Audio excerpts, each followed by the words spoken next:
नमस्कार विद्यार्थी मित्रांनो, एमपीसी बेसिक या यूट्यूब चॅनलवर मी रुपाली गिरी आपले स्वागत करते। आजच्या या लेक्चरमध्ये आपण बीएडच्या अंतिम वर्षातील महत्त्वाचा असणारा पेपर तो म्हणजे लिंग शाळा समाज या पेपरमधील माहिती आपण डिस्क्रिप्शन स्वरूपात या लेक्चरमध्ये पाहणार आहोत।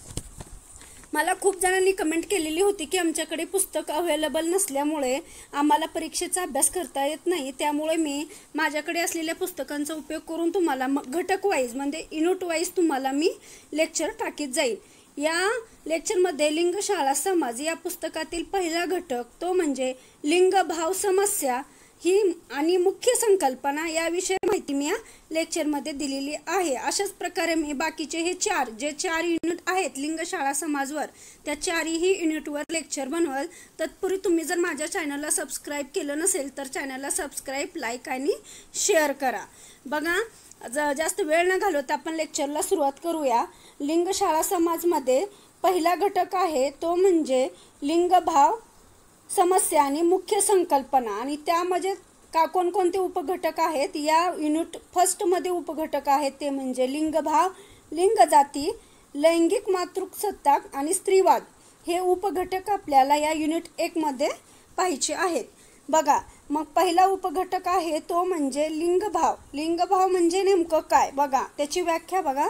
स्त्रीवाचक अथवा पुरुषवाचक, स्त्रीवाचक अथवा पुरुषवाचक किंवा नपुंसकवाचक नामे दर्शवण्यासाठी लिंग भाव शब्दाचा वापर करतात। बरोबर आहे, स्त्रीवाचक, पुरुषवाचक आणि नपुंसकवाचक नामे दर्शवण्यासाठी आपण लिंग भाव शब्दाचा वापर करतो। त्याचप्रमाणे लिंग जाती जैविक भेद दर्शवतात।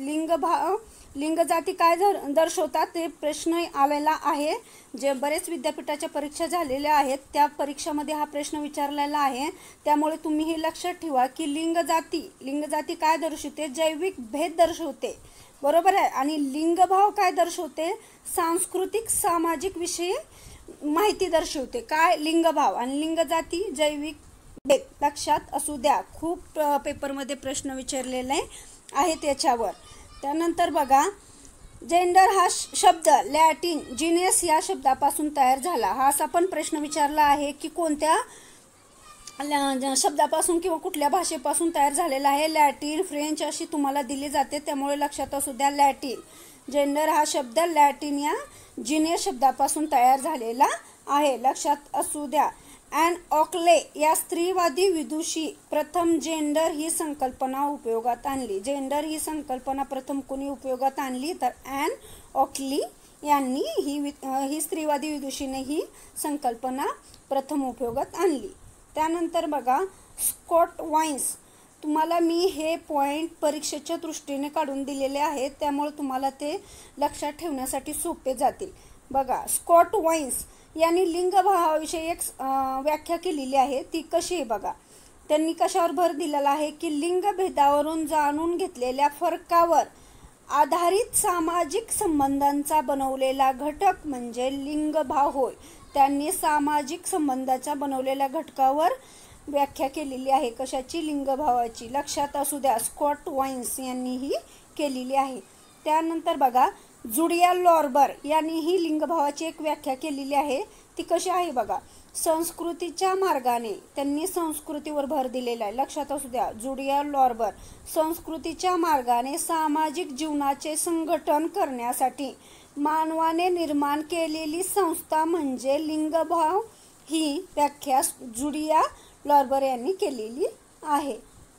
त्यानंतरचा पॉइंट बघा, युरोपियन कमिशन यांनीही 1998 मध्ये लिंगभावाविषयी काही संकल्पना किंवा व्याख्या सांगितलेली आहे, ती कशी बघा। स्त्रिया आणि पुरुषांनी आत्मसात केलेले वेळेनुसार बदल होणारे, संस्कृतीनुसार विस्तृत विंतात असणारे सामाजिक वेगळेपणाची लिंगभावाची संकल्पना संबंधित आहे। कशाशी संबंधित आहे लिंगभावाची संकल्पना, तर स्त्री आणि पुरुषांनी आत्मसात केलेले वेळेनुसार बदल होणारे आणि संस्कृतीनुसार विस्तृत विणणारे आहे असणारे सामाजिक वेगळेपणाची किंवा वेगळेपणाची लिंगभावाची संकल्पना संबंधित आहे। परत बघा, लिंग जाती, आपण लिंगभावाविषयी पाहिला तर लिंग जातीविषयी पाहू। हा उपघटक आहे। परत जैविक गुणधर्म सांगणार आहे. वरच सांगितलं आहे लिंग जाती ही जैविक गुणधर्म सांगणारी आहे, तर लिंगभाव हा सामाजिक व सांस्कृतिक संबंधित आहे. जैविक विंग जाती ठरवण्याचे दर्शके लैंगिक गुणसूत्रे, ग्रंथी, आंतरिक पुनरुत्पादन अवयव हे झाले जैविक लिंग जाती ठरवण्याचे काय आहेत, दर्शके आहेत.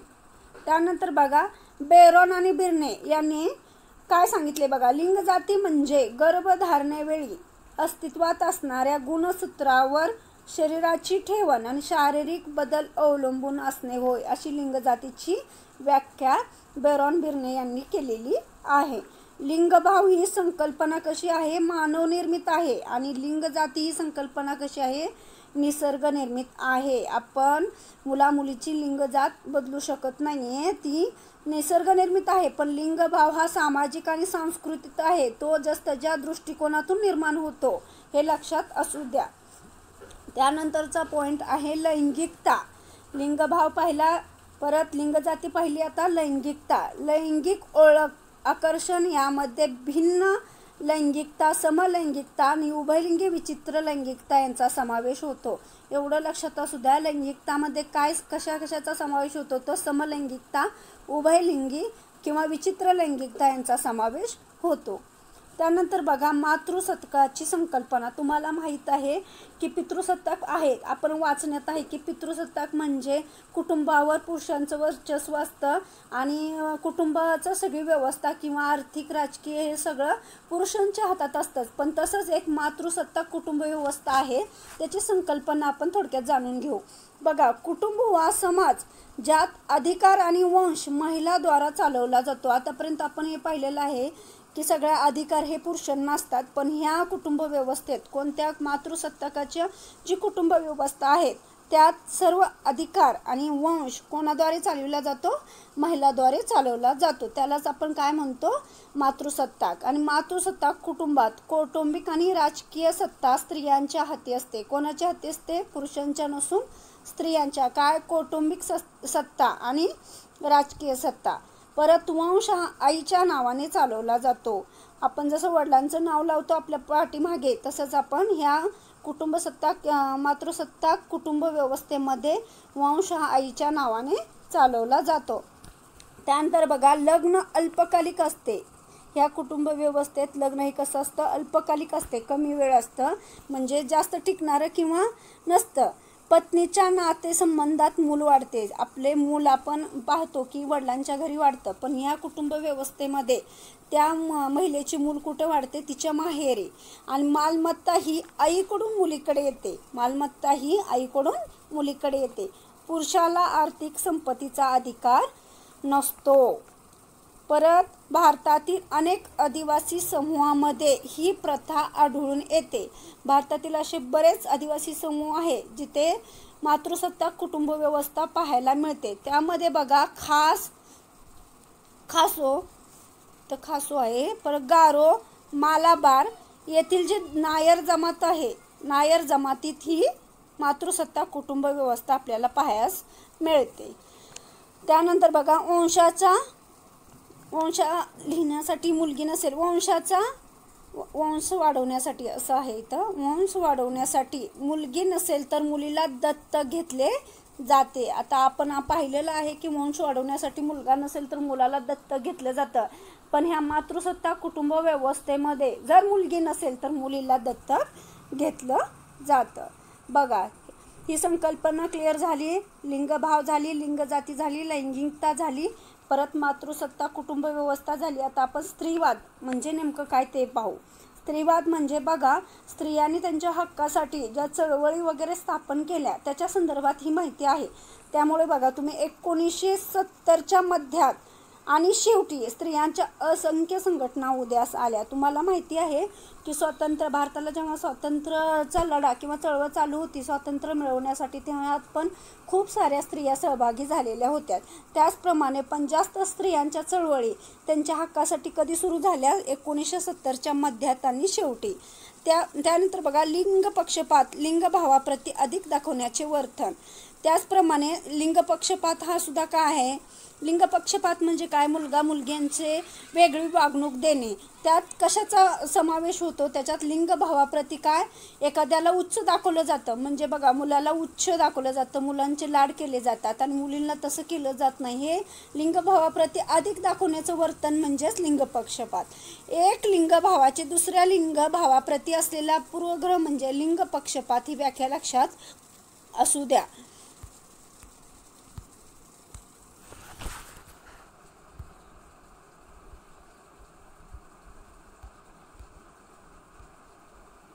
थोडा प्रॉब्लेम झाला होता.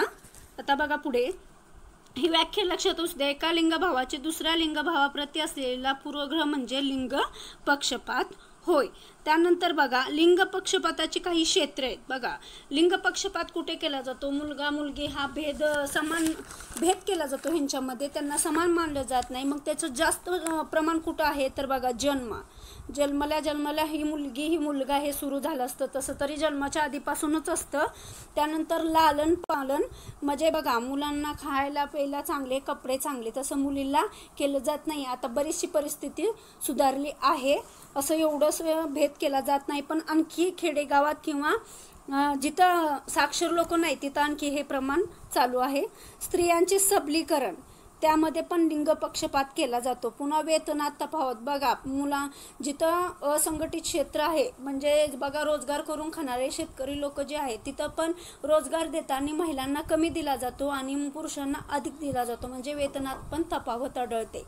त्याचप्रमाणे लिंग आधारित भाषा प्रयोग केला जातो, म्हणजे मुलींना कसं हळू बोललं पाहिजे, मोठ्याने नाही बोललं पाहिजे, असं लिंग आधारित भाषा प्रयोग पण केला पाहिजे. पोषकात पण तुम्हाला माहिती आहे लिंगभेद किंवा भेद जाणवतो. पुन्हा नावे, मुलांची नावे वेगळे मुलींची नावे वेगळे असाही जाणवतो. त्याचप्रमाणे कामाची पण विभागणी करताना तसंच केलं जातं. आणि सौंदर्य प्रसाधने याचं पण आता काही ॲडव्हर्टाईज दिलेले असतात टी व्हीमध्ये, त्याच्यामध्ये फक्त स्त्रियांविषयी दाखवलेलं असतं, जेंट्स विषयी काही दाखवलेलं नसतं. अशा प्रकारे लिंग पक्षपाताची आपल्याला विविध क्षेत्रे सांगता येतील.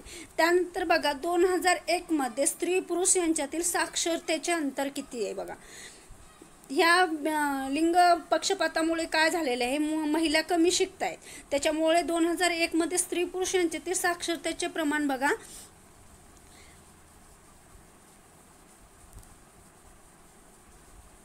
साक्षरतेचं प्रमाण आहे 25.8. किती? 25.8. आणि लिंग पक्षपाताचे प्रकार किती आहेत ते बघा. लिंग पक्षपाताचे प्रकार तुम्हाला सांगता येतील. अदृश्यता म्हणजे बघा जर घरची महिला काम करत असेल तर त्या कामाचा तिला काय मोबदला दिला जातो का नाहीये? किंवा शेती असेल, शेतीत काम करत असेल तर तिचा मोबदला दिला जातो का नाहीये? मग तुला काय काम आहे? घरचंच काम आहे, म्हणजे त्याचा मोबदला धरला जात नाही, म्हणजे अदृश्यता आहे, तिला केलेल्या कामाचा योग्य मोबदला मिळत नाही.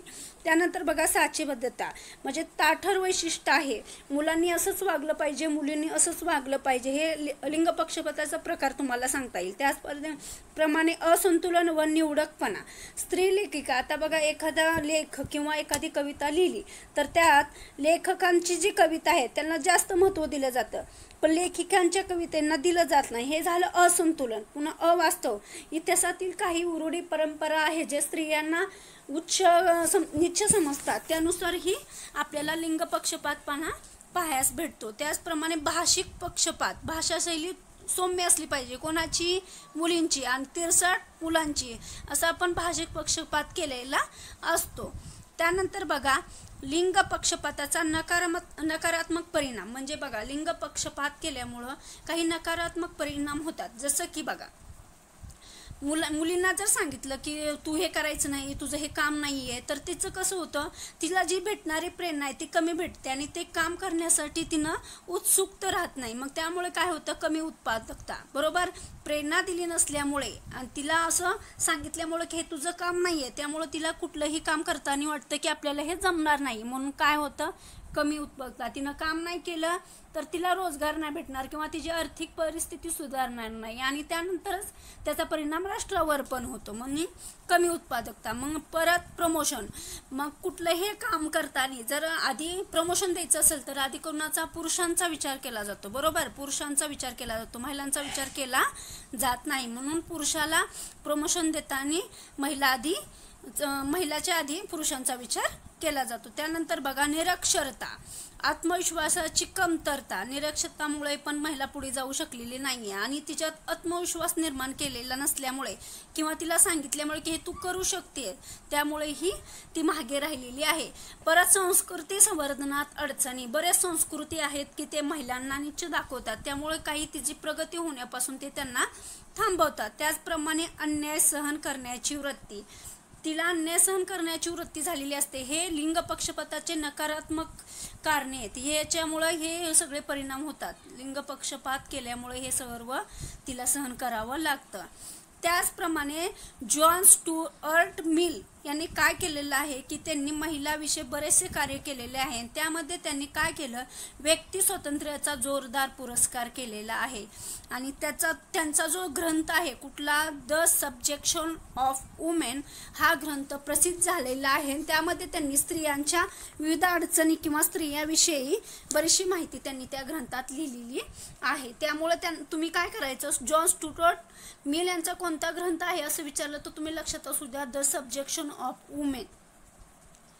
त्यानंतर बघा मग हे चळवळी स्त्रियांच्या स्वातंत्र्यासाठी किंवा स्त्रियांसाठी बरेच काही समाज सुधारकांनी कार्य केलेले आहेत। त्यामध्ये कोणकोणते समाज सुधारक आहेत ते आपण पाहणार आहोत। त्यात स्वातंत्र्यपूर्व काळातील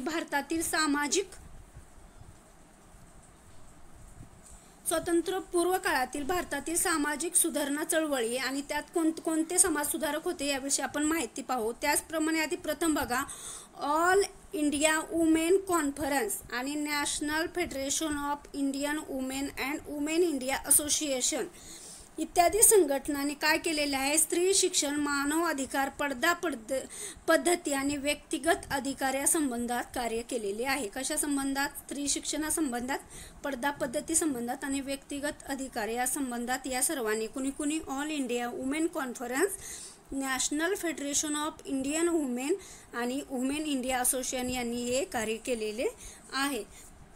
त्याचप्रमाणे त्यांनी राजा राममोहन रॉय स्त्रियांना वारसा हक्क वाटा मिळावा यासाठी प्रयत्न केले। कोणी केले, स्त्रियांना वारसा हक्क वाटा मिळावा यासाठी प्रयत्न राजा राममोहन रॉय यांनी केलेले आहेत। त्यांनी काय केले, 1922ला त्यांनी पत्रक प्रसिद्ध केले। कधी, 1922ला। त्याचे नाव आहे त्या पत्रकाचं brief remarks regarding modern encroachment on the ancient right of women, हे असे पत्रक त्यांनी स्त्रियांसाठी प्रसिद्ध केले। कधी, 1922, लक्षात असू द्या। आणि त्याचप्रमाणे राजा राममोहन रॉय यांनी ब्राह्मो समाजाची स्थापना केलेली आहे। सती प्रथेविरुद्ध आंदोलन, त्यामुळे इंग्रज सरकारने 4 डिसेंबर 1829 साली सती प्रथा विरुद्ध कायदा पास केला। बघा, राजा राममोहन रॉय यांनी विविध कार्य केल्यामुळे किंवा आग्रहामुळे सती प्रथेविरुद्ध आंदोलन केल्यामुळे बरेच जणांनी इंग्रज सरकारने कधी सती प्रथा विरोधी कायदा संमत केला तर तो केला 4 डिसेंबर 1829 साली, लक्षात असू द्या। आणि विधवा पुनर्विवाह कायदा कधी संमत करण्यात आला किंवा पास करण्यात आला तर तो 1856 साली पास करण्यात आला। त्यानंतर बघा, गोपाळ गणेश आगरकर यांनी सुद्धा स्त्रियांसाठी विविध कार्य केलेले आहेत। त्यांचे कार्य बघा पुढील प्रमाणे, केसरी सुधारक, त्यांचे जे केसरी व सुधारक पत्रातून त्यांनी धार्मिक धोतांडावर टीका केली। धार्मिक धोतांडावर स्त्रियावर होणाऱ्या धार्मिक धोतांडाच्या मार्गातून स्त्रियावर होणाऱ्या विविध अन्यायाला वाचा फोडण्याचं काम केसरी सुधारक पत्रकातून कोणी केले, गोपाळ गणेश आगरकर यांनी केलेले आहे। त्याचप्रमाणे त्यांनी काय म्हटले बघा, जे पुरुषांना स्वतंत्र अधिकार व हक्क आहेत ते सर्व स्त्रियांना दिले पाहिजेत असे विचार त्यांनी या पत्रकातून मांडलेले आहेत। लक्षात असू द्या, असं वाक्य तुम्हाला परीक्षेत दिलं जाईल आणि हा विचार कोणी मांडले असं विचारलं जाईल तेव्हा तुम्हाला लक्षात असू द्या की गोपाळ गणेश आगरकरांनी असे विचार मांडलेले आहेत। त्यानंतरचा प्रश्न बघा, पंडिता रमाबाई, त्यानंतरचा बघा मुद्दा, पंडिता रमाबाई स्त्री शिक्षणात चालना मिळावी म्हणून 11 मार्च 1889ला मुंबई शारदा सदनची स्थापना केली। कोणी, पंडिता रमाबाई यांनी। कधी, 1889ला। आणि दी हाय कास्ट हिंदू वुमेन या पुस्तकात दी हाय कास्ट हिंदू वुमेन या पुस्तकात त्यांनी पुढील विचार मांडले. त्यांचे विचार बघा. वनस्पती व प्राणी मात्रासाठी एकच नियम आहे की ज्याची वाढ ही मोकळेपणाने पूर्ण सूर्यप्रकाश झाली तरच ते उत्तम निपजतात. असे विचार त्यांनी दी हाय कास्ट हिंदू वुमेन या पुस्तकात मांडलेले आहेत. त्यानंतर बघा, स्त्रियांसाठी केलेले पुढचे कार्य किंवा पुढचे समाजसुधारक आहेत महात्मा फुलेंनी तर स्त्री शिक्षणासाठी खूप प्रयत्न केलेले आहेत. त्यातील काही प्रयत्न बघा. त्यांनी केशवपण बंदी बालविवाहाविरुद्ध कार्य केले. लक्षात असू द्या, केशवपण बंदी आणि बालविवाहाविरुद्ध त्यांनी कार्य केले. त्याचप्रमाणे त्यांचे सार्वजनिक सत्यधर्म पुस्तक म्हणजेच लक्षात असू द्या, सार्वजनिक सत्यधर्म पुस्तक म्हणजे स्त्री पुरुष अर्थात मानवाच्या स्वातंत्र्याचा जाहीरनामा होय असे आपल्याला सांगता येईल. मग परत 1873 मध्ये त्यांनी सत्यशोधक समाजाची स्थापना केली. त्यांनी कधी? 1873ला. लक्षात असू द्या, सत्यशोधक समाजाची स्थापना कोणी केली असा प्रश्न विचारू जाऊ शकतो किंवा कोणत्या साली झाली हे सुद्धा तुम्हाला परीक्षेत विचारलं जाऊ शकतं. त्यानंतर बघा, सावित्रीबाई फुले यांनी सुद्धा शिक्षणाने पशुत्व हटते. शिक्षणाने इथं काय आहे? शिक्षणाने पशुत्व हटते असे त्यांनी इशारा दिलेला आहे. कुणी? सावित्रीबाई फुलेंनी. सावित्रीबाई फुलेंनी हे सुद्धा खूप स्त्री शिक्षणासाठी कार्य केलेले आहे. त्या पहिल्या महिला शिक्षिका होत्या, बरोबर. त्यानंतर बघा, खालचे समाजसुधारक आहे स्वामी दयानंद सरस्वती. स्वामी दयानंद सरस्वती यांनी काय केलं? 1875 साली आर्य समाजाची स्थापना केली. त्याचप्रमाणे त्यांनी जे स्त्रियांसाठी शिक्षणाचा प्रसार करण्याचं काम कुठं केलं? तर उत्तर भारतात केलं, बरोबर. परत त्यांच्या या प्रयत्नातून काय झालं? 26 जुलै 1856ला विधवा पुनर्विवाह कायदा पास करण्यात आला. कधी? विधवा पुनर्विवाह कायदा 1856ला 26 जुलै 1856ला पास करण्यात आला. त्यानंतरचे समाजसुधारक आहे ज्यांनी स्त्रियाविषयी कार्य केलेले आहे ते म्हणजे महात्मा गांधी. तुम्हाला माहीत आहे, महात्मा गांधींनी विविध चळवळी केल्या. त्या चळवळी स्त्रियांचा हुरहुरीने किंवा अतिप्रमाणात त्यांचा सहभाग होता. त्यामध्येच बघा, माझ्या सत्य अहिंसेवर आधारलेल्या या लढ्यात गांधीजी काय म्हणतात? माझ्या सत्य अहिंसेवर आधारलेल्या या लढ्यात भाग घेण्यास तुम्ही समर्थ आहात. तुमची शक्ती जागृत झाली म्हणजे तुमच्यात सामर्थ्य येईल असे महिलांना त्यांनी आव्हान केले. त्याचप्रमाणे ते काय करतात? त्यांच्या चळवळीत सरोजिनी नायडू, मॅडम कामा, बेझंट अरुणा परत असफअली, उषा मेहता इत्यादी स्त्रियांनी स्वतंत्र चळवळीत लक्षणीय कामगिरी केलेली आहे. त्यानंतर बघा, महर्षी धोंडो केशव कर्वे हे समाजसुधारक स्त्रियांसाठी खूप महत्त्वाचे किंवा स्त्रियांच्या ज्या त्यांचे हक्क आहेत ते सगळं देण्याचा प्रयत्न महर्षी धोंडो केशव कर्वे यांनी केलेला आहे. त्यांनी काय केलं? 1893 साली विधवा विवाह प्रतिबंधक निवारक मंडळाची स्थापना केली. त्यानंतर पुण्यात 1899 मध्ये अनाथ बालिका आश्रम ही संस्था काढली. 1907 साली महिला विद्यालयाची स्थापना केली. लक्षात असू द्या, 1907 साली. त्यानंतर बघा, 1915 मध्ये अनाथ बालिका आश्रम, महिला विद्यालय, निष्काम कर्मकांड या सर्व संस्था मिळून महिला आश्रममध्ये विलीनीकरण करण्यात आलं. बघा, महिला आश्रम कोणकोणत्या संस्था एकत्र होऊन तयार झालं? तर अनाथ बालिकाश्रम, महिला विद्यालय आणि निष्काम कर्मकांड या 3 संस्था मिळून महिला आश्रम स्थापन करण्यात आलं. कधी? 1915ला. आणि 3 जून 1916 रोजी महिला विद्यापीठ या स्त्रियांच्या स्वतंत्र विद्यापीठाची स्थापना केली. 3 जून 1916ला. त्यानंतर बघा, महिला संघटनांची स्थापना. महिलांच्या कार्यासाठी किंवा महिलांच्या ज्या विविध अधिकारासाठी ज्या विविध संघटना स्थापन झाल्या त्यामध्ये काही संघटना कोणकोणत्या आहेत ते आपण याच्यात पाहणार आहोत. 1917 मध्ये महिलांची बघा, 1917ला अखिल भारतीय समिती मद्रास येथे स्थापन झाली. त्या समितीचे अध्यक्ष होतात डॉक्टर अनी बेझंट. नंतर 1929 मध्ये अखिल भारतीय महिला परिषद स्थापन करण्यात आली. कधी? 1929 मध्ये. त्यानंतर बघा, अनी Besant, Margaret cousins, Ramabai Ranade आणि अन्य काही महिलांनी स्त्री अधिकाराच्या मागणीला सुरुवात केली. ह्या महिला लक्षात असू द्या. परत 1921 मध्ये मद्रास प्रांताने स्त्रियांना मतदानाचा सर्वप्रथम अधिकार बहाल केला. मतदानाचा सर्वप्रथम अधिकार बहाल करणारे राज्य कोणते, तर मद्रास. आणि कोणत्या साली, तर 1921 मध्ये. त्याचप्रमाणे 1927 मध्ये स्त्रियांना कायदेमंडळात सदस्य म्हणून मान्यता मिळाली. कधी? कायदेमंडळात सदस्य म्हणून स्त्रियांना मान्यता 1927 मध्ये मिळाली. त्याचप्रमाणे 1975ने युनायटेड नेशनने आंतरराष्ट्रीय महिला वर्ष घोषित केले. युनायटेड नेशनने 1975 हे वर्ष आंतरराष्ट्रीय महिला वर्ष म्हणून घोषित केले. त्यानंतर 73-74व्या घटना दुरुस्तीने महिलांना स्थानिक स्वराज्य संस्था व पंचायत राजमध्ये 33% आरक्षण देण्यात जागा देण्यात आल्या. 33% आरक्षणाच्या जागा देण्यात आल्या. कोणत्या घटना दुरुस्तीने? 73-74व्या घटना दुरुस्तीने. त्याचप्रमाणे 1975 हे वर्ष संयुक्त राष्ट्रसंघाने महिला दशक वर्ष म्हणून घोषित केले. 1975. त्यानंतर बघा, स्त्री सबलीकरणाचे काही पैलू आहेत. जसं लक्षात असू द्या, स्त्री सबलीकरणाचे 3 पैलू आहेत. आर्थिक सबलीकरण, परत सामाजिक सबलीकरण आणि शैक्षणिक सबलीकरण. अशा प्रकारे आपण युनिट फर्स्ट मी या यूट्यूब चॅनलवर टाकलेले आहे. तुम्हाला पाहिजे असतील तर त्याला पहिलं तुम्ही सबस्क्राईब करा चॅनलला, म्हणजे ते तुमच्यापर्यंत पोहोचले जातील. त्यामुळे तत्पूर्वी तुम्ही माझ्या चॅनलला सबस्क्राईब, लाईक आणि शेअर करा. चला, जास्त वेळ न घालवता आपण लेक्चरला सुरुवात करूया. बघा, आपण पहिला युनिट 1 घेतलेला आहे लिंगशाळा समाजचा. आता युनिट 2 चालू आहे. युनिट 2चं नाव आहे अभ्यासक्रमातील लिंगभाव. आणि त्यानंतर अभ्यासक्रमातील लिंगभावामध्ये काही लिंगभेद येतात आणि त्याच्यानुसार सरकारने किंवा भारताने काही लिंगभेद किंवा लिंग समानता आणण्यासाठी काही उपक्रम किंवा आयोग, चळवळी स्थापन केलेले आहेत. ते आपण या लेक्चरमध्ये पाहणार आहोत.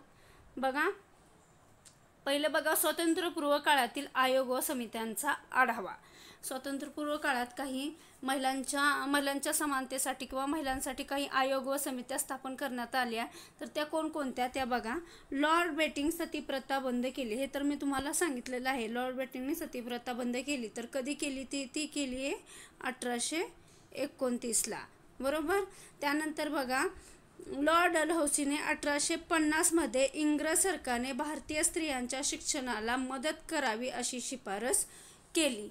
बघा, तुम्हाला लक्षात काय ठेवायचं या लेक्चरमध्ये, की साल एक लक्षात ठेवायचे आणि ही शिफारस कोणी केली हे पण पेपरमध्ये येऊ शकतो. ऑब्जेक्टिव्ह टाईप पेपर असल्यामुळे तुम्हाला ते ऑप्शनमध्ये देऊ शकतात. मग लॉर्ड डलहौसीने 1850 मध्ये काय केलं, भारतीय स्त्रियांच्या शिक्षणाला मदत करावी अशी शिफारस केलेली आहे.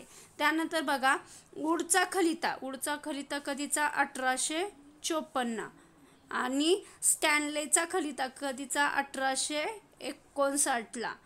यामुळे स्त्री शिक्षणावरील दुर्लक्ष कमी झाले. वुडच्या खलिता आणि स्टॅनलेच्या खलितामुळे शिक्षणावरील दुर्लक्ष कमी झाले. आणि त्याचप्रमाणे मुलींसाठी प्राथमिक व माध्यमिक शाळा सुरू झाल्या. कोणत्या खलित्यामुळे? वुडच्या खलिता आणि स्टॅनलेच्या खलित्यामुळे. लक्षात असू द्या, पेपरमध्ये विचारलं जाऊ शकते की वुडच्या खलित्या कोणामुळे प्राथमिक आणि माध्यमिक शाळा सुरू झाल्या, तर वुडच्या खलित्या किंवा स्टॅनलेच्या खलित्यामुळे, बरोबर.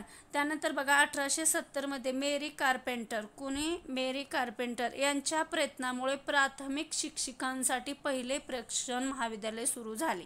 लक्षात असू द्या, मेरी कार्पेंटर यांच्या प्रयत्नानेच आपल्याला प्राथमिक शिक्षिका असतात त्यांचे पहिले प्रशिक्षण महाविद्यालय सुरू झाले. कधी? 1870 मध्ये.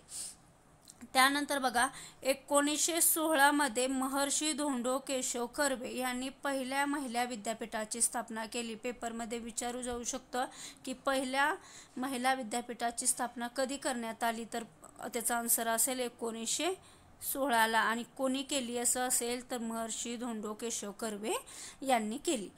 त्यानंतर बघा, 1929 मध्ये हर्टॉग समितीने ग्रामीण भागातील मुलीच्या शिक्षणाच्या अपुऱ्या सोयी सुविधाकडे लक्ष दिले.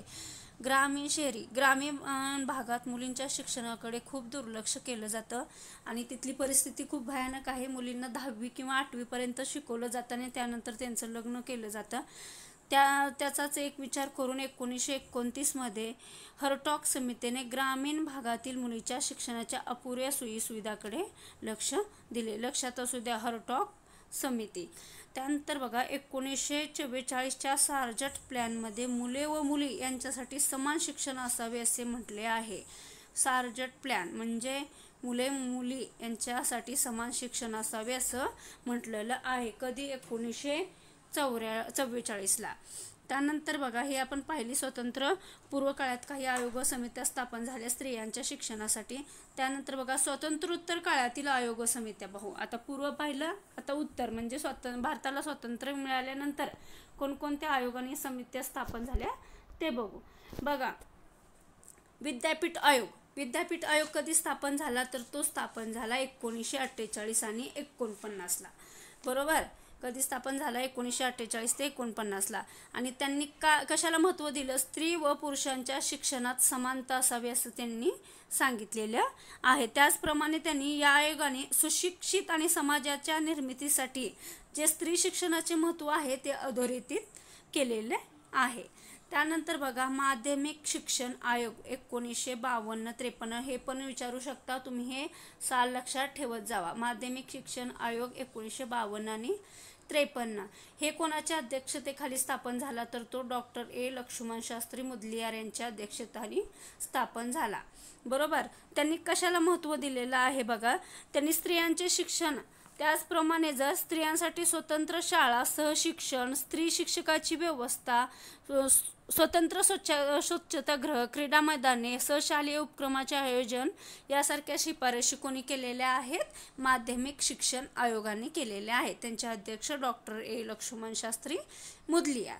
त्यानंतर बघा स्त्री शिक्षणासाठीची राष्ट्रीय समिती स्थापन करण्यात आली. कधी? 1957ला. आणि त्यांच्या अध्यक्ष होत्या दुर्गाबाई देशमुख. लक्षात असू द्या, स्त्री शिक्षणासाठीची राष्ट्रीय समिती 1957 आणि त्यांच्या अध्यक्ष दुर्गाबाई देशमुख. बरोबर. आणि त्यांनी कशाला महत्त्व दिलं आहे? बघा ते म्हणतात पुरुष व स्त्री यांच्या शिक्षणातील तफावत दूर करण्याकरता कठोर परिश्रम केले जावेत. त्याचप्रमाणे स्त्री शिक्षणासाठी आर्थिक तरतूद करावी, राज्य परिषद स्थापन करावी, मुलीच्या शिक्षणाबद्दल जागृती करावी, अशा विविध सुविधा मुलींसाठी पुरवाव्या. त्याचप्रमाणे मुलामुलीमध्ये जे शिक्षणातील विषमता आहे किंवा जे त्यांच्यातली साक्षरता दर आहे तो कमी करण्यात यावा असं त्यांनी सांगितलेलं आहे. कोणी? दुर्गाबाई देशमुख. कशामध्ये? स्त्री शिक्षणासाठीच्या राष्ट्रीय समितीमध्ये. त्यानंतर बघा मुले व मुली यांच्या अभ्यासक्रमातील भेदासंबंधी समिती कधी स्थापन करण्यात आली? ती स्थापन करण्यात आली 1961ला. आणि त्यांच्या अध्यक्ष होत्या श्रीमती हंसा मेहता. बरोबर. आणि या समितीने असं म्हटले आहे की मुले व मुली यांच्या बौद्धिक अथवा मानसशास्त्रीय संवेद कोणताही फरक नसतो. म्हणजे मुलं आणि मुलींची बौद्धिक पातळी आणि मानसशास्त्रीय संवेद हे कसे असतात? समान असतात. आणि दोघातील शारीरिक फरक हा महत्त्वाचा नाही. शारीरिक फरकाने काही बौद्धिक व मानसशास्त्रीय संवेदवर फरक पडत नसतो, म्हणून शारीरिक फरकही महत्त्वाचा नाही असे श्रीमती हंसा मेहतांच्या अध्यक्षतेखाली स्थापन झालेल्या समितीत म्हणले गेले. त्यानंतर बघा कोठारी आयोग. कोठारी आयोग कधी स्थापन झाला? 1964 आणि 66ला. आणि त्यांचे अध्यक्ष होते डॉक्टर DS कोठारी. आणि त्यांनी सांगितलं की भारतीय शिक्षण, या कोठारी आयोगाला आणखी असंही म्हटलं जातं की भारतीय शिक्षण आयोग. पेपरमध्ये विचारू जाऊ शकता की भारतीय शिक्षण आयोग कोणाला म्हटले जाते, तर तुम्हाला लक्षात असू द्या कोठारी आयोग यांना. कोठारी आयोग 1964-66ला म्हटले जाते. त्यानंतर बघा कोठारी आयोगात काही माहिती दिलेली आहे किंवा त्यांनी जे शिफारशी केलेल्या आहेत त्या अशा की त्यांनी सुचवले की स्त्री शिक्षण समितीने जे सुचवलेले खास कार्यक्रमावर भर द्यावा. त्याचप्रमाणे त्यांनी काय सांगितलं की सर्व स्तरावरील स्त्री शिक्षणाकडे लक्ष द्यावे. त्याचप्रमाणे स्त्रियांना नोकरीची संधी उपलब्ध करून द्यावी. त्याचप्रमाणे स्त्रियांना पूर्ण वेळ आणि अर्धवेळ नोकऱ्यांची संधी, मुला-मुलींना समान अभ्यासक्रम, हे पण लक्षात असू द्या. काय? मुला-मुलींना समान अभ्यासक्रम असं कोणी सांगितलं? तर असं कोठारी आयोगाने सांगितलेलं आहे. त्यानंतर बघा राष्ट्रीय शैक्षणिक धोरण 1986. राष्ट्रीय शैक्षणिक धोरण 1986 हे खूप महत्त्वाचं आहे. हे शैक्षणिक धोरण कशासाठी राबवण्यात आलं की सर्वसमावेशक व व्यापक असून स्त्री शिक्षणाचा विचार राष्ट्रीय पातळीवर व्यापक करणारे पहिले राष्ट्रीय धोरण म्हणून महत्त्वाचे आहे. पेपरमध्ये प्रश्न विचारला जाऊ शकतो की असं कोणतं धोरण आहे जे राष्ट्रीय पातळीवर व्यापक करणारे पहिले राष्ट्रीय धोरण आहे, तर ते आहे राष्ट्रीय शैक्षणिक धोरण 1986. त्या धोरणामध्ये असं सांगण्यात आलं की अभ्यासक्रमाची पुनर्रचना करावी, त्याचप्रमाणे पाठ्यपुस्तकाची निर्मिती, प्रशिक्षण कार्यक्रम, विशेष पूरक नोकऱ्यांची तरतुदी, मूल्य शिक्षण या गोष्टीबद्दल विचार केला गेला. त्याचप्रमाणे स्त्रियांचा निर्णय प्रक्रियेत व प्रशासनात सहभाग वाढवण्यासाठी कृती कार्यक्रम आखण्यात आला. ह्या राष्ट्रीय शैक्षणिक धोरणामध्येच 1986च्या राष्ट्रीय धोरणामध्ये कृती कार्यक्रम आखण्यात आला. आणि स्त्रियांचा दर्जा उंचावण्याचे हे एक प्रमुख साधन म्हणून शिक्षण काम करेल अशी स्पष्ट ग्वाही या धोरणाअंतर्गत दिली गेली. त्यानंतर बघा कृती कार्यक्रम 1986. तुम्हाला सांगितलं की राष्ट्रीय शैक्षणिक धोरणात 1986 मध्ये कृती कार्यक्रम राबवण्यात आला. तेच कृती कार्यक्रम म्हणजे 1986. यामध्ये काय कशाला महत्त्व दिलं बघा. प्रौढ शिक्षण वर्ग, परत निरंतर शिक्षण केंद्राची स्थापना. प्रौढ शिक्षण वर्ग म्हणजे वयाच्या 25 ते 35 मध्ये येणारे, बरोबर, किंवा 35 नंतर असणाऱ्यांना शिक्षण म्हणजे प्रौढ शिक्षण वर्ग. निरंतर शिक्षण केंद्राची स्थापना, सर्व राज्यात स्त्री विभाग स्थापन करणे असे कृती कार्यक्रमात सांगण्यात आले. त्यानंतर बघा राममूर्ती समिती. राममूर्ती समिती 1990. या समितीने स्त्रियांमधील निरक्षरता दूर करण्यासाठी प्रौढ शिक्षण या बाबीवर भर दिला. राममूर्ती समितीने कशावर भर दिला तर तो भर दिला प्रौढ शिक्षण या बाबीवर भर दिलेला आहे. त्यानंतर बघा वर एक कृती कार्यक्रम बघितला आपण 1986चा. आता खाली एक आहे कृती कार्यक्रम 1992. या योजनेअंतर्गत काय सांगण्यात आलं की पुस्तक पेढी, त्याचप्रमाणे गणवेश, मधल्या वेळेचे जेवण आणि शिष्यवृत्त्या, अतिदुर्गम क्षेत्रात निवासी शाळा, आश्रमशाळा, राज्यस्तरीय स्त्री शिक्षण कक्ष निर्माण करणे, स्त्री शिक्षकांचे प्रमाण 50% वाढवणे या सर्व गोष्टी या कार्यक्रमात या सर्व गोष्टीवर भर देण्यात आल्या. लक्षात असू द्या 50% स्त्री शिक्षिकेचे प्रमाण वाढवणे हे कोणत्या कृती कार्यक्रमात सांगितण्यात आले. कृती कार्यक्रम 1992 मध्ये.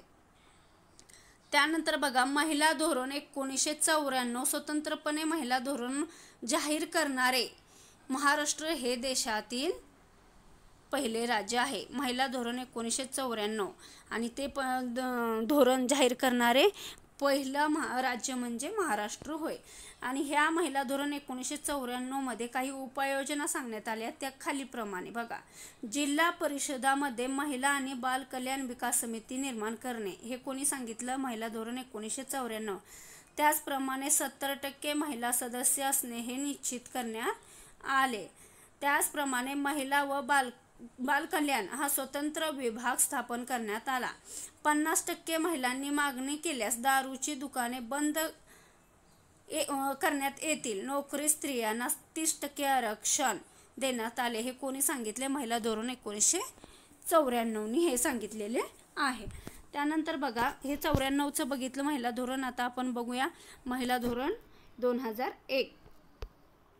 महिला धोरण 2001 यामध्ये काय सांगितलं. 2001 हे वर्ष भारत सरकारने कोणतं वर्ष म्हणून जाहीर केलं तर महिला सक्षमीकरण वर्ष म्हणून घोषित केले. लक्षात असू द्या प्रश्न विचारला जाऊ शकतो. भारताने महिला सक्षमीकरण वर्ष म्हणून कोणतं वर्ष जाहीर केलं तर लक्षात असू द्या 2001. बघा या धोरणातील महत्त्वपूर्ण बाबी 2002-2003 या आर्थिक वर्षापासून महिलांना केंद्रभूत माणूस स्त्रीकेंद्री नियोजनावर भर दिला. महिला केंद्रभूत माणूस स्त्रीकेंद्री नियोजनावर भर देण्यात आला 2002 आणि 2003 पासून. त्यानंतर बघा दरवर्षी 3 जानेवारी सावित्रीबाई फुले जयंती. बघा 3 जानेवारीला सावित्रीबाई फुले यांची जयंती असते आणि तोच दिवस स्त्रीमुक्ती दिन म्हणून सर्व संस्था या सभेचा आढावा घेऊन मान्यता देतील असे महिला धोरण 2001 मध्ये सांगण्यात आले. त्याचप्रमाणे सर्व शिक्षा अभियान 2001 व 12 याविषयी आपण माहिती घेऊ. सर्व शिक्षा अभियान 2001 आणि 12 या प्राथमिक शिक्षणाच्या सार्वत्रिकरणासाठी सर्व शिक्षा अभियान राबवले जात आहे. लक्षात असू द्या, सर्व शिक्षा अभियान कशामुळे राबवले जात आहे तर प्राथमिक शिक्षणाच्या सार्वत्रिकरणासाठी. आणि 2010 पर्यंत प्राथमिक शिक्षणाची सर्वांची समान पातळी करणे आणि मुलामुलींना गुणवत्तापूर्ण शिक्षण देऊन प्राथमिक शिक्षणाच्या अंतिम टप्प्यापर्यंत त्यांना पोहोचवणे या उद्दिष्टानुसार हा उपक्रम राबवण्यात आला. सार्वत्रिकरण करून 2010 पर्यंत शिक्षणाची पातळी वाढवणे हे उद्दिष्ट ठेवून सर्व शिक्षा अभियान राबवण्यात आले. त्यानंतरचा मुद्दा बघा, बालकांचा मोफत व सक्तीच्या शिक्षणाचा हक्क कायदा 2020. ही RTA ॲक्ट 2009 असंही याला म्हटलं जातं. बालकाचा मोफत व सक्तीच्या शिक्षणाचा हक्क कायदा 2009. यामध्ये काय सांगितलं, 6 ते 14 वयोगटातील सर्व बालकांना मोफत व सक्तीचं शिक्षण देण्याची तरतूद करण्यात आलेली आहे कलम 45 नुसार. आणि केंद्र शासनाने बालकाचा मोफत व सक्तीच्या शिक्षणाचा हक्क कायदा 2009 हा लागू केला. आणि हा कायदा जम्मू आणि काश्मीर वगळता सर्वत्र देशात लागू केला आहे. या कायद्यामध्ये काय सांगितलं की भौतिक सुविधा, संस्था, गुणवत्ता व समाज सहभाग ही क्षेत्रे महत्त्वाची आहेत. कोणकोणती क्षेत्रे महत्त्वाची आहे RTA तर यामध्ये आहे तुम्हाला सांगूया. बघा, लिंगभाव समानता. लिंगभाव समानता म्हणजे काही उपघटक येतात, जसं की विद्यार्थ्यांमध्ये लिंगभाव समानता रुजवण्यासाठी शाळा, शिक्षक, पालक आणि समवयस्क गट, पाठ्यपुस्तके आणि अभ्यासक्रम यांची भूमिका काय आहे.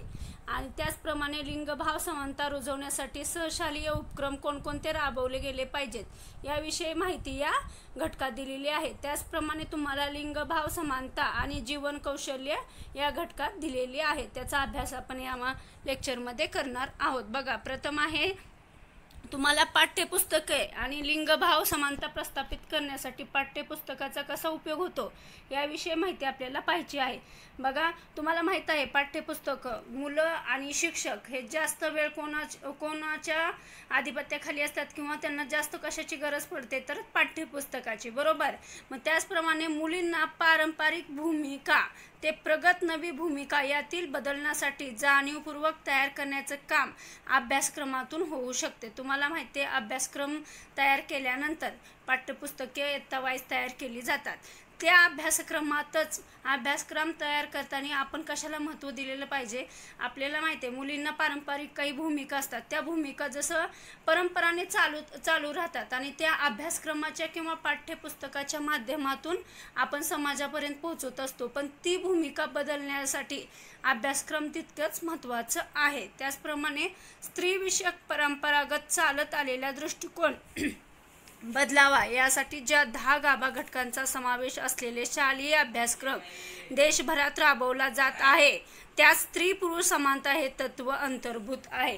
तुम्हाला माहित आहे शालेय अभ्यासक्रम हा 10 गाभाभूत घटकाच्या आधारावर तयार केला जात असतो, बरोबर. मग त्या 10 गाभाभूत घटक आहेत त्यामध्ये स्त्री विषयक जे परंपरागत चाललेले आलेले दृष्टिकोन आहे ते बदलण्यासाठी त्यामध्ये एक घटक असा आहे की ती म्हणजे स्त्री पुरुष समानता हे तत्व अंतर्भूत केलेले आहे. कशात? त्या 10 गाभा घटकात हे स्त्री पुरुष समानता हे तत्व अंतर्भूत केलेले आहे. त्यामुळे कोणताही अभ्यासक्रम तयार करताना त्या 10 गाभा घटकांचा किंवा त्या घटकांचं लक्षात घेऊन घटकाचं सातत्य किंवा घटकाचं महत्त्व लक्षात घेऊन तयार केला जातो. त्यानंतर बघा, क्रमिक पाठ्यपुस्तके ही संस्कार करण्याची अमोघ साधने आहेत. तुम्हाला माहिती आहे मुलं शाळेत शिकायला गेलं की संस्कार होतात आणि जास्त प्रमाणात पाठ्यपुस्तकांच्या माध्यमातून होतात, कारण जास्त वेळ ते त्याच्याशी रिलेटेड असतात. परत पाठ्यपुस्तकातून एकूण प्रतिबिंबित झालेले स्त्रियांचे स्थान व त्यातून ध्वनित करणारी त्यांची प्रतिमा आधुनिक काळाच्या मागणीशी सुसंगत हवी. बघा, पाठ्यपुस्तकात जे प्रतिबिंबित केलेले असते, तुम्हाला माहिती आहे का, घटकामध्ये स्त्रियाची किंवा पुरुषाची अशी व्यक्तिरेखा रेखाटलेली असते, पण त्यामधील जे स्त्रियांची प्रतिमा चांगली असेल तर तशीच प्रतिमा पुढे विद्यार्थ्याच्या मनात तयार होत असते. त्यामुळे पाठ्यपुस्तकातली प्रतिबिंबिता स्त्रियांची कशी अशी चांगली किंवा सुसंगत असली पाहिजे. त्यानंतर बघा, पाठ्यपुस्तकातील लिंग पक्षपात या 8 मुद्द्यांना धरून एका तपशीलवार अभ्यासाचे निष्कर्ष येथे विचारात घेऊन ते पुढील प्रमाणे आहेत. तर मग पाठ्यपुस्तकाचे जे लिंग पक्षपात आहेत, बरोबर, लिंग पक्षपात कोणत्या कोणत्या घटकातनं पाठ्यपुस्तकातून घडत असतात आणि ते कोणत्या माध्यमातून स्त्री आणि पुरुष असा भेदभाव निर्माण करत असतात, त्याविषयी माहिती आपण ह्या घटकात बघू. जसं की आपण बघा, स्त्री पुरुष व्यक्तिरेखा. आता बघा, पाठ्यपुस्तकातील स्त्री पुरुष व्यक्तिरेखांचा विचार केल्यास आपल्याला असे आढळून येते की स्त्री व्यक्तिरेखाचे प्रमाण पुरुष व्यक्तिरेखाच्या बरोबरीने नाही, ते 1:3 असे आहे. बघा, पाठ्यपुस्तकात एखादा घटक असेल तर त्यामध्ये स्त्रिया फक्त काम करायलेल्या किंवा आई असलेली किंवा गृहिणी किंवा एक म्हणजे तिचं एक टिपिकल असं व्यक्तिरेखा रेखाटलेली असते. त्याचप्रमाणे जर आपल्याला असं आढळलं की पुरुषांची व्यक्तिरेखा ही चांगली आहे पण ती स्त्रीच्या बरोबरी नाही आहे, कशी आहे, स्त्रीच्या उच्च आहे, बरोबर, आणि पुरुषाची कशी आहे, पुरुष जर 3 असतील तर त्या व्यक्तिरेखामध्ये किंवा त्या कथात एक स्त्री दिलेली असते. त्यामुळे कसं आहे, स्त्री पुरुष व्यक्तिरेखा ही तर समान नाही, ते तसं मुलांच्या मनावर बिंबवलं जातं. त्याचप्रमाणे चित्राद्वारे घडणारे स्त्री पुरुष दर्शन. जसं बघा, पाठ्यपुस्तकात चित्र असतात, बरोबर, चित्राद्वारे पाठविषय अधिक सुस्पष्ट केला जातो, त्यामुळे चित्र समाविष्ट केली जातात आणि त्या चित्रामध्ये स्त्री पुरुष दर्शनाचा अभ्यास केल्यास असे लक्षात आले की 1:6 स्त्री आणि पुरुषाचं प्रमाण आहे. 6 जर पुरुष असतील तर त्याच्या मागे 1 स्त्रिया त्यामध्ये दिलेली असते, म्हणजे स्त्रियांचं प्रमाण त्यामध्ये खूप कमी असतं. जसं पुरुष चित्रसंख्येचे स्त्री चित्रसंख्येचे प्रमाण लेखक लेखिका व कवी कवित्री या दृष्टीने लिंगभेदानुसार वर्गीकरणाचा अभ्यास केल्यास हे असेच आढळते की एका पाठ्यपुस्तकात एकूण 54 लेखकामध्ये फक्त 2 स्त्रिया लेखिका आहेत. म्हणजे तुमच्या लक्षात आलं असेल, एखादं पुस्तक आहे आणि त्याच्यात जर लेखक आणि लेखिका पाहिलं तर तुम्हाला 54 लेखकामध्ये फक्त 2 स्त्रिया किंवा 2 स्त्री लेखिका तुम्हाला त्याच्यात दिसल्या जातील. याच्यावरून तुमच्या लक्षात येतं की स्त्री लेखिकेला जास्त महत्त्व दिलं जात नाही, पुरुष लेखकांचा वर्चस्व तिथे जास्त असतं. त्याचप्रमाणे बघा, प्रमुख व्यक्तिचित्रण. प्रमुख व्यक्तिचित्रणाचा अभ्यास केल्यास हे प्रमाण आणखीनच व्यस्त झालेले दिसते. स्त्री व्यक्तिचित्रण व पुरुष व्यक्तिचित्रण यांचे प्रमाण किती आहे, 1:6 आहे. वरती पण चित्राद्वारे घडणारे स्त्री पुरुष दर्शन यांचं प्रमाण 1:6 आहे आणि प्रमुख व्यक्तिचित्रण यांचंही प्रमाण कसं 1:6 आहे. त्याचप्रमाणे बघा, जे मनोरंजनात्मक उपक्रम असतात त्यामध्येही आपल्याला पक्षपात झालेला आढळून येतो. जसे की बघा, बौद्धिक स्वरूपाचे उपक्रम आहेत त्यातील बहुसंख्य उपक्रम हे कोण करतात, पुरुष करतात. म्हणजे बघा, जे कठीण काम आहे ते सगळे पुरुष करतात आणि बौद्धिक स्वरूपाच्या उपक्रमात फक्त कुठेतरी एखादी स्त्री आपल्याला दिसते, म्हणजे जास्त प्रमाणात तिथे कोण असतात तर तिथे पुरुषच असतात. त्याचप्रमाणे गुणवैशिष्ट्ये. बघा, पाठ्यविषयात विविधतेची गुणवैशिष्ट्ये रंगवलेली असतात. पाठ्यपुस्तकात काही गुणवैशिष्ट्ये दिलेली असतात, त्यातले गुणवैशिष्ट्याच्या दृष्टिकोनातून अभ्यास केला तर असे आढळते की पुरुष हा कर्तृत्ववान असतो, बरोबर, खंबीर असतो, बुद्धिमान दाखवले जातात, तर स्त्रिया कशा असतात, भावनाशील, परावलंबी अशा दाखवल्या जातात. तसाच परिणाम विद्यार्थ्यावर किंवा तसा लिंग पक्षपात हे आपण त्यातून दाखवू शकतो. जसा व्यावसायिक भूमिका, त्याच्यात पण बघा तुम्हाला लिंग पक्षपात दिसतो. आणि जसं की पाठ्यपुस्तकात पुरुषांच्या भूमिका खूप विस्तारित व विविध प्रकारच्या आढळतात. तसेच की जसं बघा, पाठ्यपुस्तक एखादी कथा आहे त्याच्यात डॉक्टर असो, गुरुजी असो, कृषी असो, महर्षी असो, समाजसुधारक, नेता, देशमुख हे सगळे पुरुष दाखवलेले असतात. स्त्रिया दाखवलेल्या असतात का, नाही आहे. स्त्री कुठं असते, एखाद्या कथेतलं कुटुंब असेल त्या कुटुंबातील आई किंवा गृहिणी या ठिकाणी आपण स्त्रीला पाहिलं जातं, बरोबर. त्यानंतर बघा, हे सर्व हे जे लिंगभाव किंवा लिंग समानता तुम्हाला प्रस्थापित करायची असेल किंवा दूर करायची असेल तर काय केलं बघा, 1982-83 मध्ये NCERTने लिंगभाव भिन्नता दूर करण्यावर एक भर दिला आणि त्यांनी काय केलं, पाठ्यपुस्तकातील लिंगभाव साचेबंधता दृष्टिकोन आणि लिंग पक्षपात हे पहिल्या पिढीतून दुसऱ्या पिढीत जात आहेत असं निदर्शनात आणून दिलं. त्यामुळे त्यांनी काय केलं, पाठ्यपुस्तकातील लिंगभाव साचेबंध दृष्टिकोन बदलण्याचा प्रयत्न केला. त्याचप्रमाणे नुपूर या लेखकांच्या मते किंवा सायंटिस्टच्या मते असं सांगण्यात आलं की तमिळनाडू आणि गुजरात राज्याने लिंग पक्षपात दूर करण्यासाठी पाठ्यपुस्तकात सुधारणा केल्या. म्हणजे तमिळनाडू आणि गुजरात या 2 राज्याने लिंग पक्षपात दूर करण्यासाठी प्रयत्न केलेले दिसून येतात. त्यानंतर बघा, वर्गखोलीतील प्रक्रिया आणि लिंग पक्षपात. त्याचप्रमाणे आपल्याला वर्गखोलीतील प्रक्रिया आणि लिंग पक्षपात. आता बघा, आता पाहिलं की आपण पाठ्यपुस्तकातनं पण लिंग पक्षपात होतो. कशा प्रकारे होतो? जसं व्यक्तिरेखा आहेत, परत लेखक लेखिकेचं प्रमाण आहे, पुन्हा गुणवैशिष्ट्य आहेत. या सगळ्या पाठ्यपुस्तकात जे दाखवलेलं असतं त्या सगळ्यात सुद्धा तुम्हाला स्त्री पुरुष तुलना केलेली आढळून येते. त्याचप्रमाणे वर्गखोलीतील प्रक्रिया आहेत त्याच्यासुद्धा लिंग पक्षपात पाहायलाच मिळतो. जसं बघा, शिक्षक वर्गात अध्यापन करताना देखील लिंगभेद अधोरेखित करणारी वक्तव्य करतात. तुम्हाला माहिती आहे, जसं की बघा, उदाहरणार्थ तुम्हाला सांगता येईल की मुलींनी व मुलांनी स्वतंत्र रांगेत उभे राहा असं सांगितलं जातं. म्हणजे तिथं तुम्हाला दाखवून दिलं असतं की मुलं आणि मुली हे वेगवेगळे आहेत, त्यांनी वेगवेगळं उभं राहा. म्हणजे लिंगभाव पक्षपात तुम्हाला तिथं दाखवलेला असतो. त्याचप्रमाणे मुलांना तुम्ही मुलीप्रमाणे मागे का राहता असं सुद्धा शिक्षक बोलतात. त्यामुळे ही मुलींच्या मनावर आणि मुलांना पण असा गैरसमज होतो की आपण मुलींपेक्षा वेगळं आहेत तर श्रेष्ठ आहेत. त्यामुळे असं वक्तव्य करणं शक्यतो टाळावं. त्यामुळे काय होतं, त्यामुळे लिंगभाव साचेबंदपणाला प्रोत्साहन मिळतं आणि तसं निर्माण होतं की मुलगा मुलगी हे वेगवेगळे आहेत आणि गटबाजी व अन्य गटाबद्दल पूर्वग्रह निर्माण होतात. त्यामुळे वर्गात होणारे ह्या सुद्धा शिक्षकांनी ह्या गोष्टी टाळल्या पाहिजेत. त्यानंतर बघा, वर्गखोलीतील प्रक्रिया किंवा पक्षपात कमी करण्यासाठी अध्यापनातून लैंगिक समानता प्रस्थापित करता येते. अध्यापन करताना तुम्हाला लैंगिक समानता प्रस्थापित करता येते. जसं की उदाहरणार्थ तुम्हाला सांगता येईल की एखादा विषय शिकवताना, समजा आता मातृभाषा हा विषय शिकवताना तुम्हाला काय करता येईल, श्रवण वाचनासाठी निवडलेल्या आशयात आत्मविश्वासू स्वावलंबी निरनिराळ्या क्षेत्रात यश संपादन करणाऱ्या स्त्रियांच्या प्रतिमा विद्यार्थ्यासमोर आवर्जून मांडाव्यात. म्हणजे बघा, मातृभाषेत एखादी कथा घेतली असेल तर त्या कथेमध्ये त्या स्त्रीचे वर्चस्व किंवा स्त्रीने दाखवलेलं एखादं कर्तव्य किंवा कर्तृत्व हे तुम्ही जर त्या विद्यार्थ्यासमोर मांडलं तर त्याच्यातनं काय होईल, लैंगिक समानता प्रस्थापित करण्यासाठी तुम्हाला त्याचा उपयोग होईल. त्यामुळे तुम्ही कहाणी कथा निवडताना अशा स्त्रींना वर्चस्व दाखवणाऱ्या किंवा स्त्रींना समानता, स्त्री पुरुष समानता दाखवणाऱ्या कथा तुम्ही निवडल्या पाहिजे. त्याचप्रमाणे मुलासमोर सादर करायच्या कोणत्याही आशयात पुरुषांना अधिक महत्त्व व स्त्रियांचे दुय्यम महत्त्व असे उल्लेखनीय जाणीवपूर्वक टाळावे. आता समजा मुलासमोर एखादं कोणतं तरी कार्य करायचं आहे किंवा त्यांच्याकडून करून घ्यायचं आहे तर तुम्ही तसं पुरुषांनी किंवा शिक्षकांनी हे टाळलं पाहिजे की हे पुरुषांचं काम आहे, स्त्रियांचं काम नाही.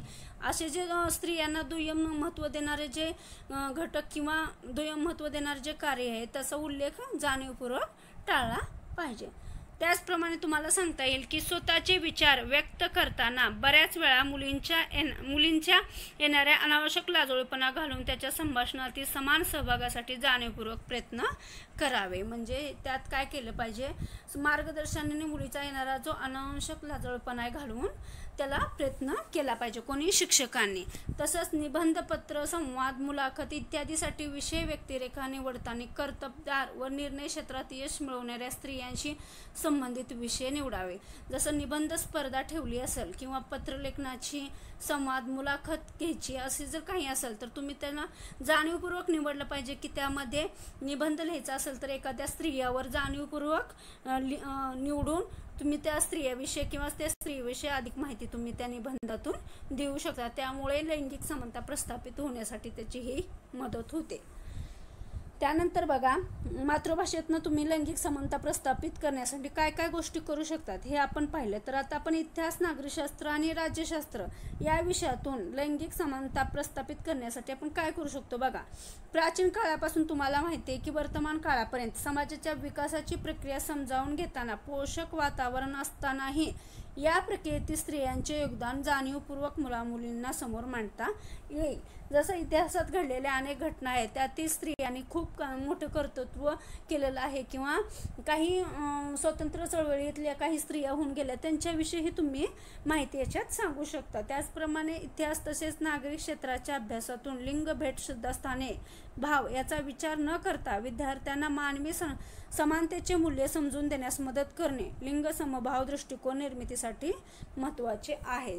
तुम्हाला काय करायचं आहे, मानवी समानतेचे मूल्य समजून द्यायचे आहे इतिहासाच्या माध्यमातून. त्याचप्रमाणे नागरिकशास्त्राच्या माध्यमातून तुम्हाला मतदानाच्या अधिकाराची चर्चा करताना स्वतंत्रपणे विचार करण्याची क्षमता, तिचे महत्त्व मुलामुलींना पटले पाहिजे अशा प्रकारे समजून सांगितले पाहिजे.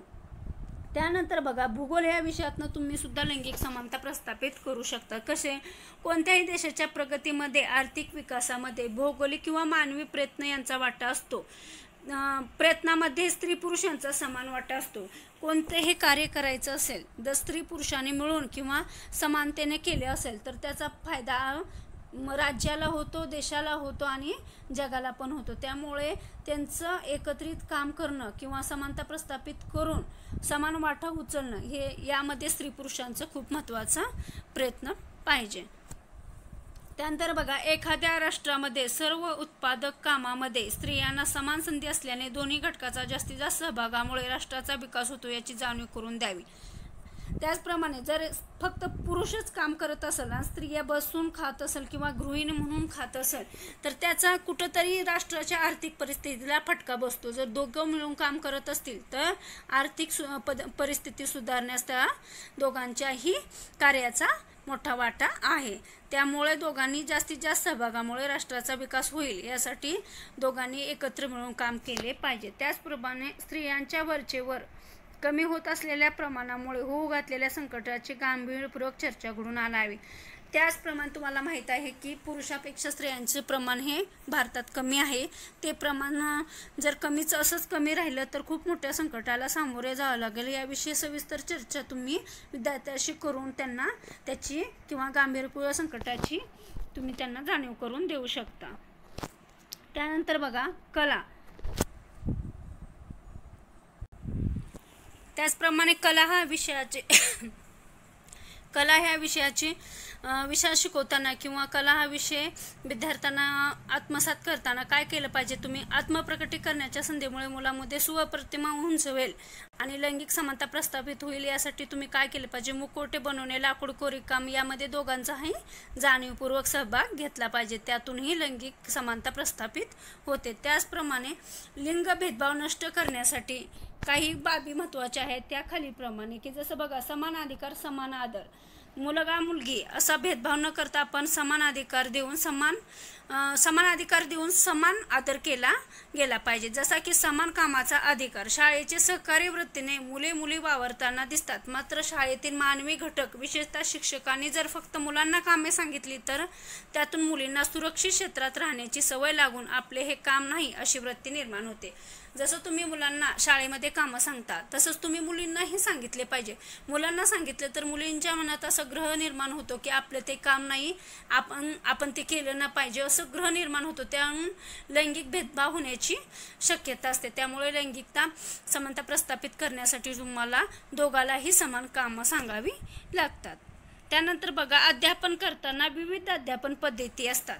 ते प्रतिमान व तंत्र यातून लिंग भेदभाव नष्ट न करता येतो. जसं की बघा, निर्णय क्षमता. मुलांना ग्रामीण व शहरी भागातील शालेय जीवनात बऱ्यापैकी स्वतंत्र असते, मात्र मुलींना ते स्वतंत्र नसते. त्यामुळे यांच्यातील निर्णय घेण्याची क्षमता विकसित होत नाही. त्यासाठी आपण काही अध्यापन पद्धतीचा वापर करून त्यांच्या त्या निर्णय घेण्याची क्षमता विकसित करू शकतो. बरोबर आहे. तुम्ही जर निर्णय घेण्याचा वेळच मुलींवर आली नाही तर त्यांच्यातील निर्णय घेण्याची क्षमता ही विकसित होत नाही. त्यासाठी तुम्ही काय केलं पाहिजे?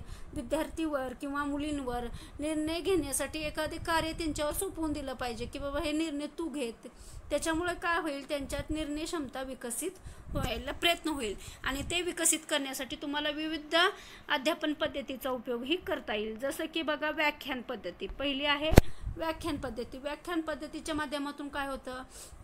आपला वक्तृत्व शैलीचा वापर करून लिंग भेदभाव यावर अनेक संदर्भ व त्यांचे कार्य काय परिणाम होतात हे व्याख्यानाद्वारे अध्यापक समजावून देऊ शकता. व्याख्यान पद्धतीचा उपयोग करून तुम्ही एखादा विषय स्त्री पुरुष समानता याविषयी व्याख्यान देऊन तुम्ही ते व्याख्यानाद्वारे अध्यापक समजावून देऊ शकतात. तसंच बघा, चर्चा पद्धती. चर्चा पद्धतीमध्ये तुम्ही काय करू शकता की जसं या पद्धतीमध्ये शिक्षकांनी मुला मुलींचा कल ओळखून आपल्या अध्यापन चर्चा पद्धतीचा उपयोग करावा. त्यातून मुलगा मुलगी यांच्या चर्चेची समान संधी, त्यांच्या मताचा आदर करावा. काय करायचं? चर्चा पद्धतीमध्ये मुला मुलींना समान संधी द्यायची बोलण्यासाठी. त्यामधून त्यांना काय होईल की एक एक वेगळी समान संधी दिल्यामुळे मुलं मुलगी असं भेद निर्माण न होता ते चर्चेत सहभागी होतील. त्यानंतर बघा नाटकीकरण पद्धती. ह्या अध्यापन पद्धतीचा मुले मुली यांना एकत्रित काम करण्याची संधी द्यावी, यातून एकमेकाप्रती आदर निर्माण होतो. नाटकीकरण पद्धतीत मुला मुलींना एकत्र काम करण्याची संधी द्यावी, त्यामुळं काय होतं, त्यांना एकमेकाविषयी आदर निर्माण होतो. त्यानंतर बघा बुद्धिमंथन. बुद्धिमंथनमध्ये काय असतं, एखाद्या समस्येवर प्रश्न विचारून वस्तुस्थिती सांगून त्यावर मुला मुलींचे मत विचार कल्पना मांडाव्यात. त्यातून मुलीच्या कल्पकतेचा वाव मिळतो व वर्गात समानतेचे वातावरण राहते. जसे बघा एखादी समस्या आहे आणि त्या समस्येविषयी मुला मुलींना दोघांनाही आपली आपली स्वतःची किंवा वैयक्तिक मतं मांडण्याची संधी द्यावी. त्यातून काय होतं, त्या वातावरणात किंवा त्या गटात समानतेचे वातावरण निर्माण होतं. त्यानंतर बघा प्रकल्प पद्धती.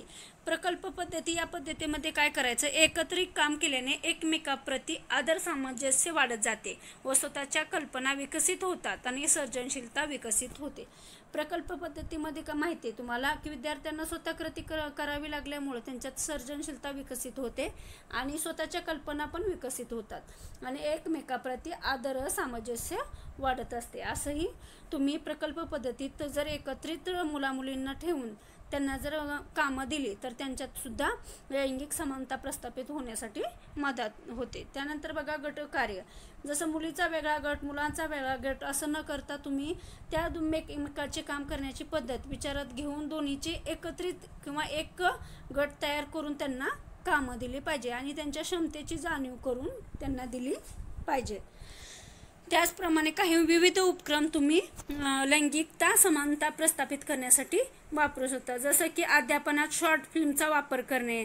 त्या शॉर्ट फिल्ममध्ये काय, एखाद्या स्त्रियांनी किंवा एखाद्या मुलींनी केलेले एखादं कार्य, त्यांची माहिती किंवा कथा सांगणे, याच्याद्वारे काय होतं, मुलांच्या मनात स्त्रियाविषयी आदर निर्माण होतो. बरोबर आहे. त्याच्यामुळे तसंच तुम्ही काय करू शकता, व्हिडिओचा वापर करून वर्गात अशा प्रकारची व्हिडिओ शॉर्ट फिल्म दाखवून लिंग भेदभाव प्रति जागरूकता निर्माण करता येते. त्यानंतर बघा लिंग पक्षपात दूर करण्यासाठी शिक्षकाची भूमिका. आता आपण पाहिले की पाठ्यपुस्तकाची किंवा विविध अध्यापन पद्धतीची लिंग पक्षपात दूर करण्यासाठी काय भूमिका आहे, तर याच्यात आपण पाहणार आहेत की लिंग पक्षपात दूर करण्यासाठी शिक्षकाची नेमकी भूमिका काय. तर शिक्षक कसा असावा, स्त्री शिक्षणाचा पुरस्कर्ता असावा. म्हणजे शिक्षकाला स्त्री शिक्षणाचा पुरस्कर्ता असावा म्हणजे नेमकं काय, तर बघा त्यांनी स्त्री शिक्षण आहे त्या स्त्री शिक्षणाचे महत्त्व विद्यार्थ्यांना समजून दिले पाहिजे किंवा स्त्री जर नाही शिकली तर त्याचे काय परिणाम होतात, वाईट परिणाम होतात, ते सुद्धा शिक्षकांनी विद्यार्थ्यांना समजून दिले पाहिजे. म्हणजे तो कसा स्त्री शिक्षणाला होकार देणारा किंवा स्त्री शिक्षणाविषयी जागरूकता बाळगणारा शिक्षक असावा. तसाच तो कसा लिंग भूमिका व अपेक्षा समजून घेणारा असावा. मुलगा मुलगी याच्या दोन्हीच्याही अपेक्षा किंवा लिंग भूमिका समजून घेणारा शिक्षक असावा. त्याचप्रमाणे लिंग भावासंबंधी प्रशिक्षण घेतलेले असावे त्याने. त्याचप्रमाणे लिंगभाव संबंधित जबाबदाऱ्या, शालेय भूमिका याविषयी तो जागृत असला पाहिजे. आणि शिक्षकाने मेन म्हणजे मुले व मुलींना कशी समान वागणूक दिली पाहिजे. मुलगा आणि मुलगी हे दोघंही समान आहे ह्या भूमिकेने शिक्षकाने वागले पाहिजे. त्याचप्रमाणे सहकारी शिक्षकांची समानतापूर्वक पाहणी करणे. म्हणजे जसं की बघा सहकारी शिक्षिका असेल तर ते शिक्षिका आहे किंवा स्त्री आहे म्हणून तिचं कर्तव्य किंवा त्यांचं काम नाकारणे हे सुद्धा शिक्षकाने केलं नाही पाहिजे. तसंच लिंगभावासंबंधी भेदभाव न करणे, लिंगभाव किंवा लिंग भेदभाव मानला नाही पाहिजे शिक्षकांनी. त्याचप्रमाणे विद्यार्थ्याच्या अध्ययन आवडी जाणणारा असावा. शिक्षक कसा असावा, विद्यार्थ्याच्या अध्ययन आवडी जाणणारा असावा. जसं तुम्हाला माहिती आहे बघा आजच्या विद्यार्थ्याला अभ्यासात कसं रस नाही, अध्ययनात आनंद नाही. तसंच स्वयंशिस्त पाळणारे आवडीने अध्ययन करणारे विद्यार्थी आपल्याला कमी प्रमाणात दिसतात. का, विद्यार्थ्यांना शाळेत येण्याची ओढ लावणे, त्यांच्या मनात अनेक प्रश्न निर्माण व्हावेत अशी परिस्थिती निर्माण करणे, त्यांच्या शंकाचे समाधान करणे, त्यांना अध्ययनाची गोडी लावणे आणि त्यांच्या अभिरुचीनुसार अध्यापन पद्धती उपक्रम राबवणे. त्यामुळे काय होतं, विद्यार्थ्याला अध्ययनात आवड निर्माण होते. बरोबर आहे. त्यामुळे विद्यार्थ्याच्या अध्ययन आवडी जाणणारा तो शिक्षक असला पाहिजे. त्याच्यामुळे विद्यार्थ्याच्या मनात शिक्षणाविषयी किंवा अध्ययनाविषयी आवड निर्माण होते. तसंच त्याने प्रसार माध्यमाचा उचित उपयोग करणारा असावा. तुम्हाला माहिती आहे आजच्या शिक्षण पद्धतीला आपण दृकश्राव्य किंवा शैक्षणिक साधनाचा अतिप्रमाणात वापर करतो आणि तो केला पाहिजे. त्याच्यातून काय होतं, खेळीत मेळीत किंवा हसत खेळत शिक्षण विद्यार्थ्यांना भेटतं.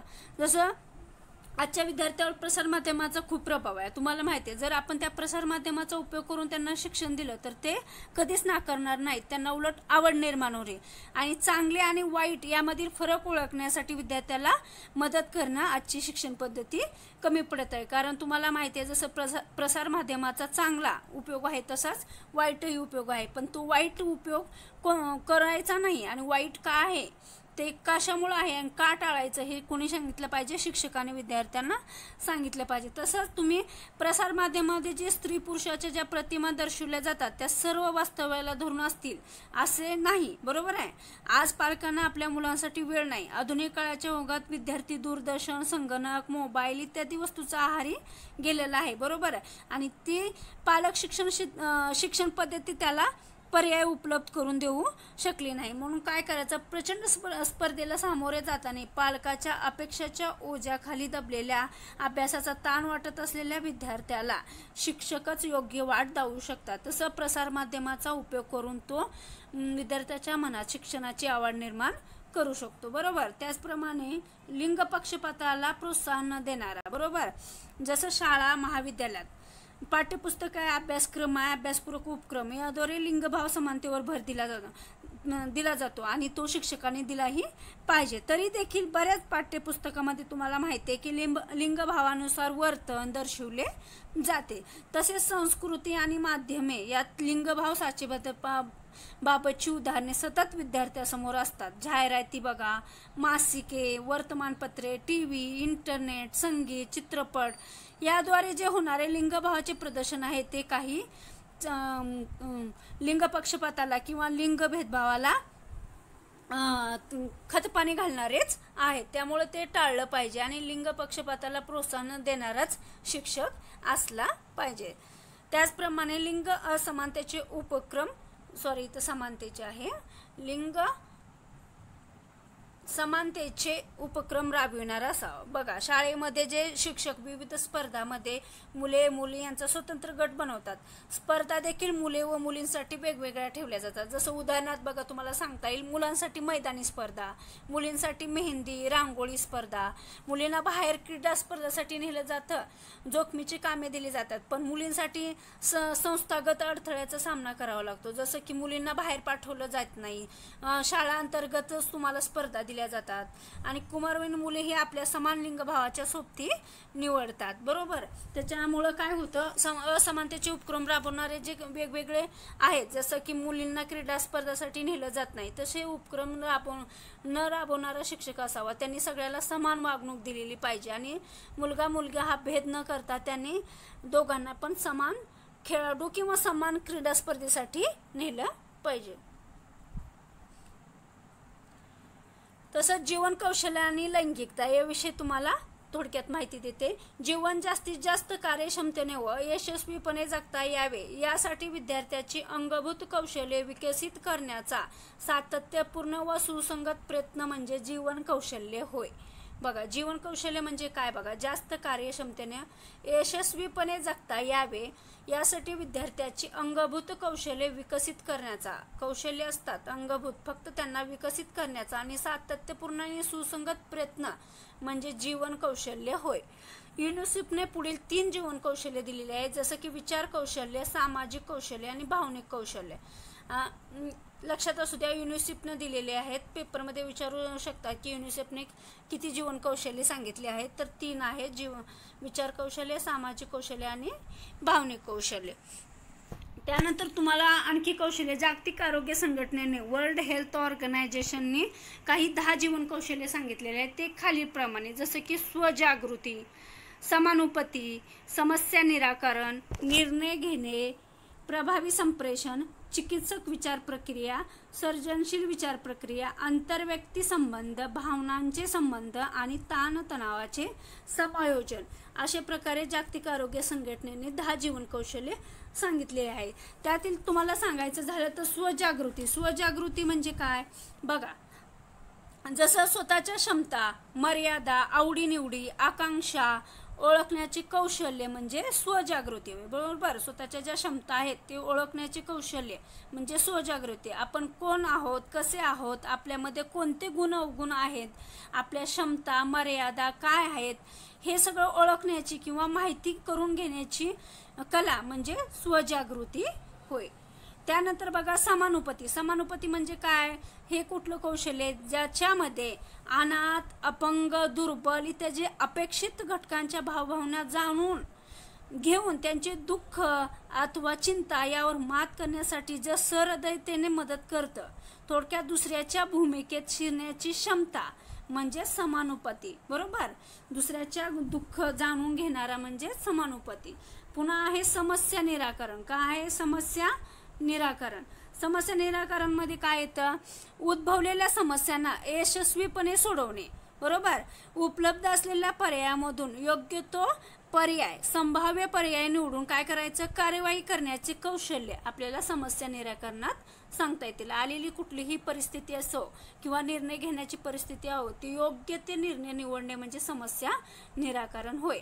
निर्णय घेणे, त्याचप्रमाणे समस्या सोडवताना अनेक मार्ग असतात. बरोबर, ह्या उपलब्ध मार्गांमधून योग्य मार्गाचा विचार करण्याची क्षमता म्हणजे निर्णय क्षमता होय. बरोबर, यात विश्लेषण, पृथक्करण, मूल्यमापन या उच्च प्रक्रियांचा समावेश होतो. कोणत्या विश्लेषण, पृथक्करण आणि मूल्यमापन. नंतर आहे प्रभावी संप्रेषण. प्रभावी संप्रेषण म्हणजे काय, आपल्या भावना आहेत, बरोबर, कल्पना आहेत, विचार आहेत, ते परिणामक पद्धतीने किंवा शाब्दिक किंवा अशाब्दिक माध्यमातून प्रभावीपणे व्यक्त करण्याचे जे कौशल्य आहे ते म्हणजे प्रभावी संप्रेषण. म्हणजे आपले जे विचार आहेत, आपल्या ज्या भावना आहेत ते मांडण्याचा जे कौशल्य आहे त्याला आपण प्रभावी संप्रेषण म्हणू शकतो. त्याचप्रमाणे चिकित्सक विचार प्रक्रिया, जशाच बघा उपलब्ध माहिती आहे, परिस्थिती आहे, घटना आहे, प्रसंग आहे अथवा व्यक्ती यांचे विश्लेषण व परीक्षण वस्तुनिष्ठपणे करण्याचे कौशल्य म्हणजे चिकित्सक विचार. म्हणजे बारकाई सूक्ष्म विचार याला आपण चिकित्सक विचार म्हणू शकतो. परत सर्जनशील विचार प्रक्रिया. सर्जनशील विचार, सर्जन माहिती आहे, सर्जनशील म्हणजे नवीन काहीतरी तयार, पारंपरिक अथवा पुनरावृत्ती टाळून, बरोबर आहे, टाळून वेगवेगळ्या व अभिनव पद्धतीने एखाद्या समस्येबद्दल किंवा परिस्थितीबद्दल विचार करण्याचे जे कौशल्य आहे त्यालाच आपण सर्जनशील विचार म्हणतो. सर्जनशील विचारात काय, सखोल चिंतन करायचं, परत मनन करायचं आणि नवनिर्मितीची क्षमता असते. सर्जनशील म्हणजे नवनिर्मिती, लक्षात असू द्या, नवनिर्मिती. परंपरागत आणि पुनरावृत्ती टाळून आपण जे वेगळ्या पद्धतीने विचार करतो त्याला आपण सर्जनशील विचार असं म्हणतो. परत आंतरव्यक्ती संबंध. आंतरव्यक्ती संबंध म्हणजे बघा दैनंदिन जीवनात सतत संपर्कात येणाऱ्या व्यक्ती असतात, ग्रुप असतात, समाज असतात, यांच्याबरोबर निर्भेळ व स्नेहपूर्वक संबंध राखण्याचे कौशल्य म्हणजे आंतरव्यक्ती संबंध आपल्याला सांगता येईल. त्यानंतर बघा भावनांचे संबंध. भावनांच्या संबंधामध्ये काय सांगता येईल, एकाच वेळी प्रेरित होणाऱ्या स्वतःच्या व इतरांच्या भावनांना समजून घेऊन तसेच त्यांचे होणारे परिणाम ओळखून त्यावर नियंत्रण ठेवण्याचे कौशल्य म्हणजे भावनाचे समायोजन होय. जसं एकाच्या वेळी आपल्या भावना किंवा इतरांच्या भावना समजून घेऊन त्यांचा परिणाम व त्यावर नियंत्रण ठेवण्याचं जे कौशल्य असतं त्याला आपण भावनांचे संबंध किंवा भावनाचे कौशल्य असं म्हणतो. पुन्हा ताणतणावाचे समायोजन. मनावर, शरीरावर तुम्हाला माहिती आहे परिणाम करणाऱ्या तणावपूर्वक बाबीची कारणे शोधून आपल्याला ज्या गोष्टीचा ताण होतो त्या गोष्टीची कारणे शोधून आपल्याला काय करायचं, परिणाम विचार करायचा त्याच्यावर आणि विचारपूर्वक व्यवस्थापन करून ते ताणतणाव दूर करण्याचा प्रयत्न करायचा म्हणजे ताणतणावाचे समायोजन होय. त्यानंतरचा मुद्दा आहे लैंगिकता. लैंगिकता म्हणजे काय, नेमकी व्याख्या पाहू. विचार, काल्पनिक इच्छा, विश्वास, अभिवृत्ती, मूल्य, वर्तणूक, कार्य, भूमिका आणि संबंध यातून अनुभवणारी अथवा व्यक्त होणारी संकल्पना म्हणजे लैंगिकता होय. आणि लैंगिकता ही कशी आहे, जैविक, अनुवंशिक आणि मानसशास्त्रीय, सामाजिक, आर्थिक, राजकीय आणि सांस्कृतिक, कायदेशीर, ऐतिहासिक, धार्मिक, आध्यात्मिक मूल्यांचा अंतर्क्रिया येणे प्रभावित होते. आणि कौटुंबिक, सामाजिक आणि राष्ट्रीय विकासासाठी लैंगिकतेवर समान विचारधारा हे एक महत्त्वाचा पर्याय आहे. समान विचारधारा. लैंगिकता म्हणजे काय, मुलगा मुलगी न मानता सगळे समान आहे असा विचार करणे म्हणजे लैंगिकता होय. लैंगिकता किंवा लैंगिकता शिक्षण या शब्दाचा केवळ संकुचित अर्थ न घेता तुम्हाला सांगायचं आहे की शब्द विषयाचे सर्व पैलू घटक विचारात घेतले जातात. याच्यात पुनरुत्पादन असतं, फलन असतं, भ्रूणाची प्रथम अवस्था, गर्भावस्था ते बाळ जन्माला येईपर्यंतचा जो काळ असतो. याशिवाय कुटुंब नियोजनाविषयी माहितीचा सुद्धा विचार आपण या लैंगिकतेमध्ये करत असतो. तसेच आपण शरीर रचना, लैंगिक समुपदेशन, लैंगिक उद्बोधन, मूल्य, लैंगिक मूल्य या संदर्भात निर्णय क्षमता, संप्रेषण, नातेसंबंध, लैंगिक संबंधात पारदर्शकता या सगळ्यांचा विचार आपण लैंगिकतेत करत असतो. त्यामुळे काय, लैंगिक आरोग्य, कुटुंबाचे आरोग्य हे अनेक घटकाविषयी माहितीविषयी लैंगिकता शिक्षणात समावेश असतो. अशा प्रकारे आपण लिंगशाळा समाजमधील हा घटक पाहिला. तो घटक खूप महत्त्वाचा आहे. पेपरमध्ये याच्यावर खूप सारे प्रश्न विचारले जातात. त्यामुळे तुम्ही ह्या युनिट 3 जे आहे ते परिपूर्ण कंप्लीट करा. लिंगभाव समानता हा घटक महत्त्वाचा. पहिले तुम्हाला सांगता येईल की लिंगशाळा समाजमधील 4था घटक जो आहे त्याला आपण त्या घटकाचे नाव आहे महिला सबलीकरण. आणि महिला सबलीकरण या घटकात काही उपघटक आहेत. जसं की आपण या लेक्चरमध्ये पाहणार आहोत की लिंगभाव समानता आणि महिला सबलीकरण याविषयी दृष्टिकोन आणि अडथळे कोणकोणते आहेत हे आपण या लेक्चरमध्ये पाहणार आहोत. तसंच भारत सरकारच्या, राज्य सरकारच्या महिला सक्षमीकरण या संदर्भातील योजना, त्याचप्रमाणे कुटुंब, शेजार, औपचारिक आणि अनौपचारिक संघटना आहे, कामाचे ठिकाण इत्यादी संदर्भात लैंगिक छळाची दखल याविषयी माहिती आपण या लेक्चरमध्ये घेणार आहोत. आणि त्याचप्रमाणे आपण लैंगिक छळ, विकृती यांचे निवारण करण्यासाठी संस्थात्मक यंत्रणा व महिलाचे समाजातील बदलते स्थान म्हणजे विविध संस्थांनी महिलांसाठी केलेले कार्य हे आपण या लेक्चरमध्ये पाहणार आहोत. बघा, पहिला पॉइंट आहे तो म्हणजे सबलीकरण. सबलीकरण म्हणजे नेमकं काय, तर विश्व बँक गटाने सबलीकरणाची संकल्पना खालील पद्धतीने मांडलेली आहे. बघा, विश्व बँक गट काय म्हणतं, विश्व बँकेच्या अभ्यास गटाने सबलीकरण ही संकल्पना गरिबाच्या संदर्भात, कोणाच्या, गरिबाच्या संदर्भात स्पष्ट केली आहे.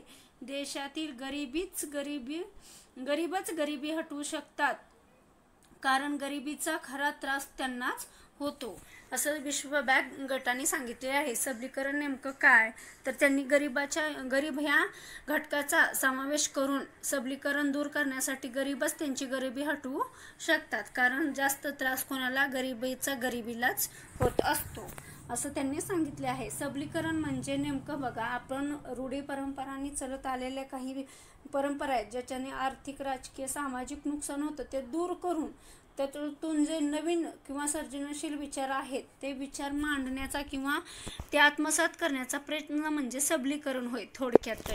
आणि त्यानंतर बघा, तुम्हाला सांगता येईल सबलीकरण पुढील प्रकारच्या साधन संपत्ती विकसित करणे यावर अवलंबून आहे. सबलीकरणामध्ये कोणकोणते घटक समावेश होतात, तर बघा, आर्थिक गरिबाजवळचे कौशल्य व उत्पादन साधने विकसित करणे व वाढवणे हे सबलीकरणाचे मुख्य उद्दिष्टे आहे. आर्थिक गरिबाजवळचे कौशल्य आणि उत्पादन साधने विकसित करणे. त्याचप्रमाणे सामाजिक विविध गरीब गटाचे सामाजिक स्थान उंचावणे, उदाहरणार्थ जात, धर्म हे आहे त्याच्यात बदल करणे. त्याचप्रमाणे तुम्हाला सांगता येईल की राजकीय, मतदानाचा अधिकार आणि इतर हक्क इत्यादी प्रभावी अंमलबजावणी करणे हे सबलीकरणाचे एक मुख्य उद्दिष्टे तुम्हाला सांगता येईल. जे राजकीय अधिकार किंवा मतदानाचा जो अधिकार आहे त्या अधिकाराविषयी सगळ्याला जागृत करून त्याची अंमलबजावणी करण्याचं कार्य आपल्याला सबलीकरणामध्ये करायचं आहे. त्याचप्रमाणे माहिती, ज्ञान, टेलिफोन सेवा, वर्तमानपत्रे यांची उपलब्धता याच्या माध्यमातून आपल्याला सबलीकरण घडवता येईल. त्याचप्रमाणे शारीरिक संख्याबळ. नंतर आपण सबलीकरण ही संकल्पना पाहिली, पण ही कोणाच्या दृष्टीने, ही गरिबांच्या दृष्टीने पाहिली. कोणाच्या, गरिबाच्या. आपला मुख्य मुद्दा काय, स्त्रियांचे सबलीकरण. काय, स्त्रियांचे किंवा महिलांचे सबलीकरण, बरोबर. मग ही संकल्पना भिन्न भिन्न संदर्भ असलेली संकल्पना आहे. ती कधी क्षमता वृद्धी, कल्याण, दारिद्र्य निर्मूलन, समानता, समान हक्क या अर्थाने वापरली जाते, बरोबर. सबलीकरण आणि किंवा सक्षमीकरण म्हणजे काय, तर काय, समान कल्याण झालं पाहिजे कोणाचं, महिलांचं, दारिद्र्य निर्मूलन झालं पाहिजे, त्याचप्रमाणे स्त्री पुरुषांना समानता, त्याचप्रमाणे समान हक्क दिले पाहिजे महिलांना, या अर्थाने वापरली जाते. म्हणून सक्षमीकरण किंवा सबलीकरण म्हणजे बळाचा संचय करून अन्यायाचा प्रतिकार, लक्षात असू द्या, बळाचा संचय करून अन्यायाचा प्रतिकार करणे होय असा अर्थ अभिप्रेत आहे. कशाचा? सबलीकरणाचा. त्यासाठी शासनाकडून वेगवेगळे कायदे करण्यात आलेले, बरोबर. महिलांच्या सक्षमीकरणासाठी किंवा सबलीकरणासाठी भारत सरकारने तसेच महाराष्ट्र सरकारने विविध कायदे केलेले आहेत. त्याचप्रमाणे महिलांमध्ये आत्मविश्वास, साहस निर्माण करणे हा सुद्धा सबलीकरणाचा एक आपल्याला उद्देश सांगता येईल. त्याचप्रमाणे बघा, सबलीकरण ही संकल्पना कोणी मांडली? तर ही सबलीकरण ही संकल्पना प्रथम मांडली 1960 मध्ये अमेरिकेतील काळ्या झाल गटाने ही संकल्पना मांडली. लक्षात असू द्या, पेपरमध्ये विचारलं जाऊ शकतो की सबलीकरण ही संकल्पना प्रथम कोणत्या देशाने मांडली? तर लक्षात असू द्या, अमेरिकेने मांडली. त्यानंतर बघा, स्त्री नावाचा भारतीय समाजातील जो घटक आहे त्याला प्रथम आपल्या जीवनात सर्व क्षेत्रात आपल्या सुप्त क्षमता प्रत्यक्षात वापरून देतील असा समाज निर्माण करणे म्हणजे खऱ्या अर्थाने महिला सबलीकरण होय. बघा, स्त्री नावाचा भारतीय समाजातील जो घटक आहे त्याच्यातली जे सर्व क्षेत्रात जे सुप्त क्षमता असतात महिलांमध्ये त्यांचा विकास करणे हेच खरं तरी महिला सबलीकरणाचं आपल्याला एक उद्दिष्ट किंवा महत्त्व सांगता येईल. त्यानंतर बघा, सबलीकरणाच्या काही विविध व्याख्या केलेल्या आहेत. त्या व्याख्या आधी प्रथम पाहू म्हणजे तुम्हाला सबलीकरण ही संकल्पना नेमकी काय आहे ते स्पष्ट होईल. बघा, मीनाक्षी मल्होत्रा काय म्हणतात की सर्वसामान्य असे म्हणता येईल की सक्षमीकरण किंवा सबलीकरण एक प्रक्रिया आहे की ज्याद्वारे स्त्रिया त्यांच्या स्वावलंबनात वाढ होण्याच्या दृष्टीने स्वतः संघटित होऊ शकतात, संधीची निवड करण्याच्या हक्कासंदर्भात ठासून त्यांचे विचार मांडू शकतात, त्यांचा दुय्यम स्थानाला आव्हान देतात व ते नष्ट करण्याचा स्वतः प्रयत्न करतात. म्हणजेच ते आपल्याला सबलीकरण म्हणजे महिलांनी काय केलं पाहिजे? स्वतःच्या स्वावलंबनात वाढ केली पाहिजे, बरोबर. स्वतः एखादा अन्याय होत असेल तर संघटित होऊन त्याला विरोध केला पाहिजे. त्याचप्रमाणे संधीची निवड करण्याचा सुद्धा अधिकार किंवा हक्क त्यांना आहे. त्यांना आवडेल ती गोष्ट करण्याचा त्यांना हक्क आहे. त्याचप्रमाणे त्यांना जे समाजात दुय्यम स्थान दिलं असते त्याचा नकार किंवा त्यांना आव्हान देण्याचा सुद्धा त्यांना अधिकार आहे. ते नष्ट करण्याचा किंवा आव्हान देण्याचा तुम्हाला या सबलीकरणात सांगता येईल. म्हणजे एक काय सांगता येईल की तुम्हाला महिलांनी दिलेले जे घालून दिलेले आहे नियम महिलांसाठी ते धुंदळून स्वतःला जे वाटतं ते करणं किंवा स्वतःची प्रगती करण्यासाठी जे प्रयत्न करता येईल ते करणं म्हणजे ते सक्षमीकरण किंवा सबलीकरण तुम्हाला सांगता येईल. त्यानंतर बघा, मोसर याने एक सक्षमीकरणाची व्याख्या केली आहे. त्यांनी सांगितलं आहे की सक्षमीकरण म्हणजे स्त्रियांनी त्यांच्यातील आत्मविश्वास आणि अंतर्गत शक्ती यात वाढ करणे.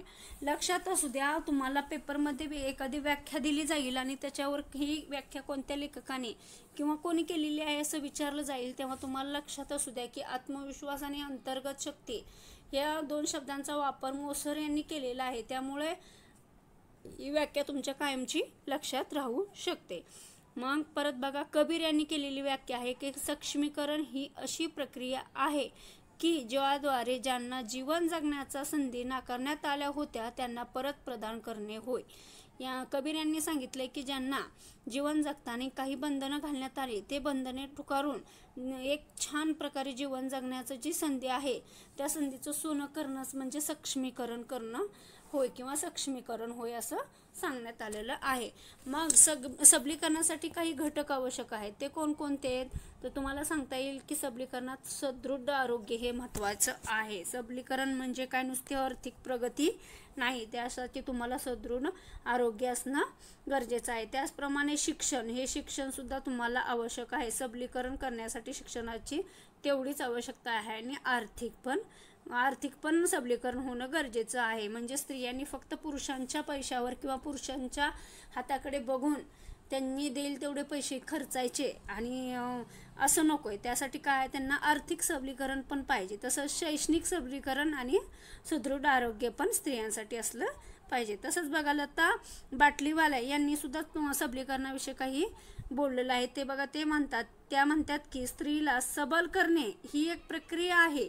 ही प्रक्रिया स्त्रियाला इतर उपेक्षित घटकांना दूर ठेवणाऱ्या सुव्यवस्थित प्रवाहाचे स्वरूप बदलून नवी दिशा देऊन कृतीत आणता येते तेव्हा प्रामुख्याने स्त्रीला सबल करण्यासाठी शक्ती देण्याचे प्रयास केले तर अधिक गतीने प्रगती होऊ शकते किंवा प्रगत होऊ शकते. स्त्रीला बघा एखादं कार्य करण्यासाठी अडवलं जातं किंवा काही उपेक्षित घटक त्यांना त्या प्रयत्नापासून किंवा त्या यशापासून दूर ठेवण्याचा प्रयत्न करतात. त्या उपेक्षित घटकांना बाजूला सारून स्त्री जेव्हा आपली प्रगती साधते तेव्हा ते स्त्रीचे सबलीकरण झालं किंवा असं म्हणता येईल. त्यासाठी तिला काय आहे, गती किंवा शक्ती देण्याचा प्रयास केला पाहिजे. तिला ते पुश केलं पाहिजे की बाबा तू हे कर, तुझ्याच्याने होतं, हे असं म्हटलं पाहिजे.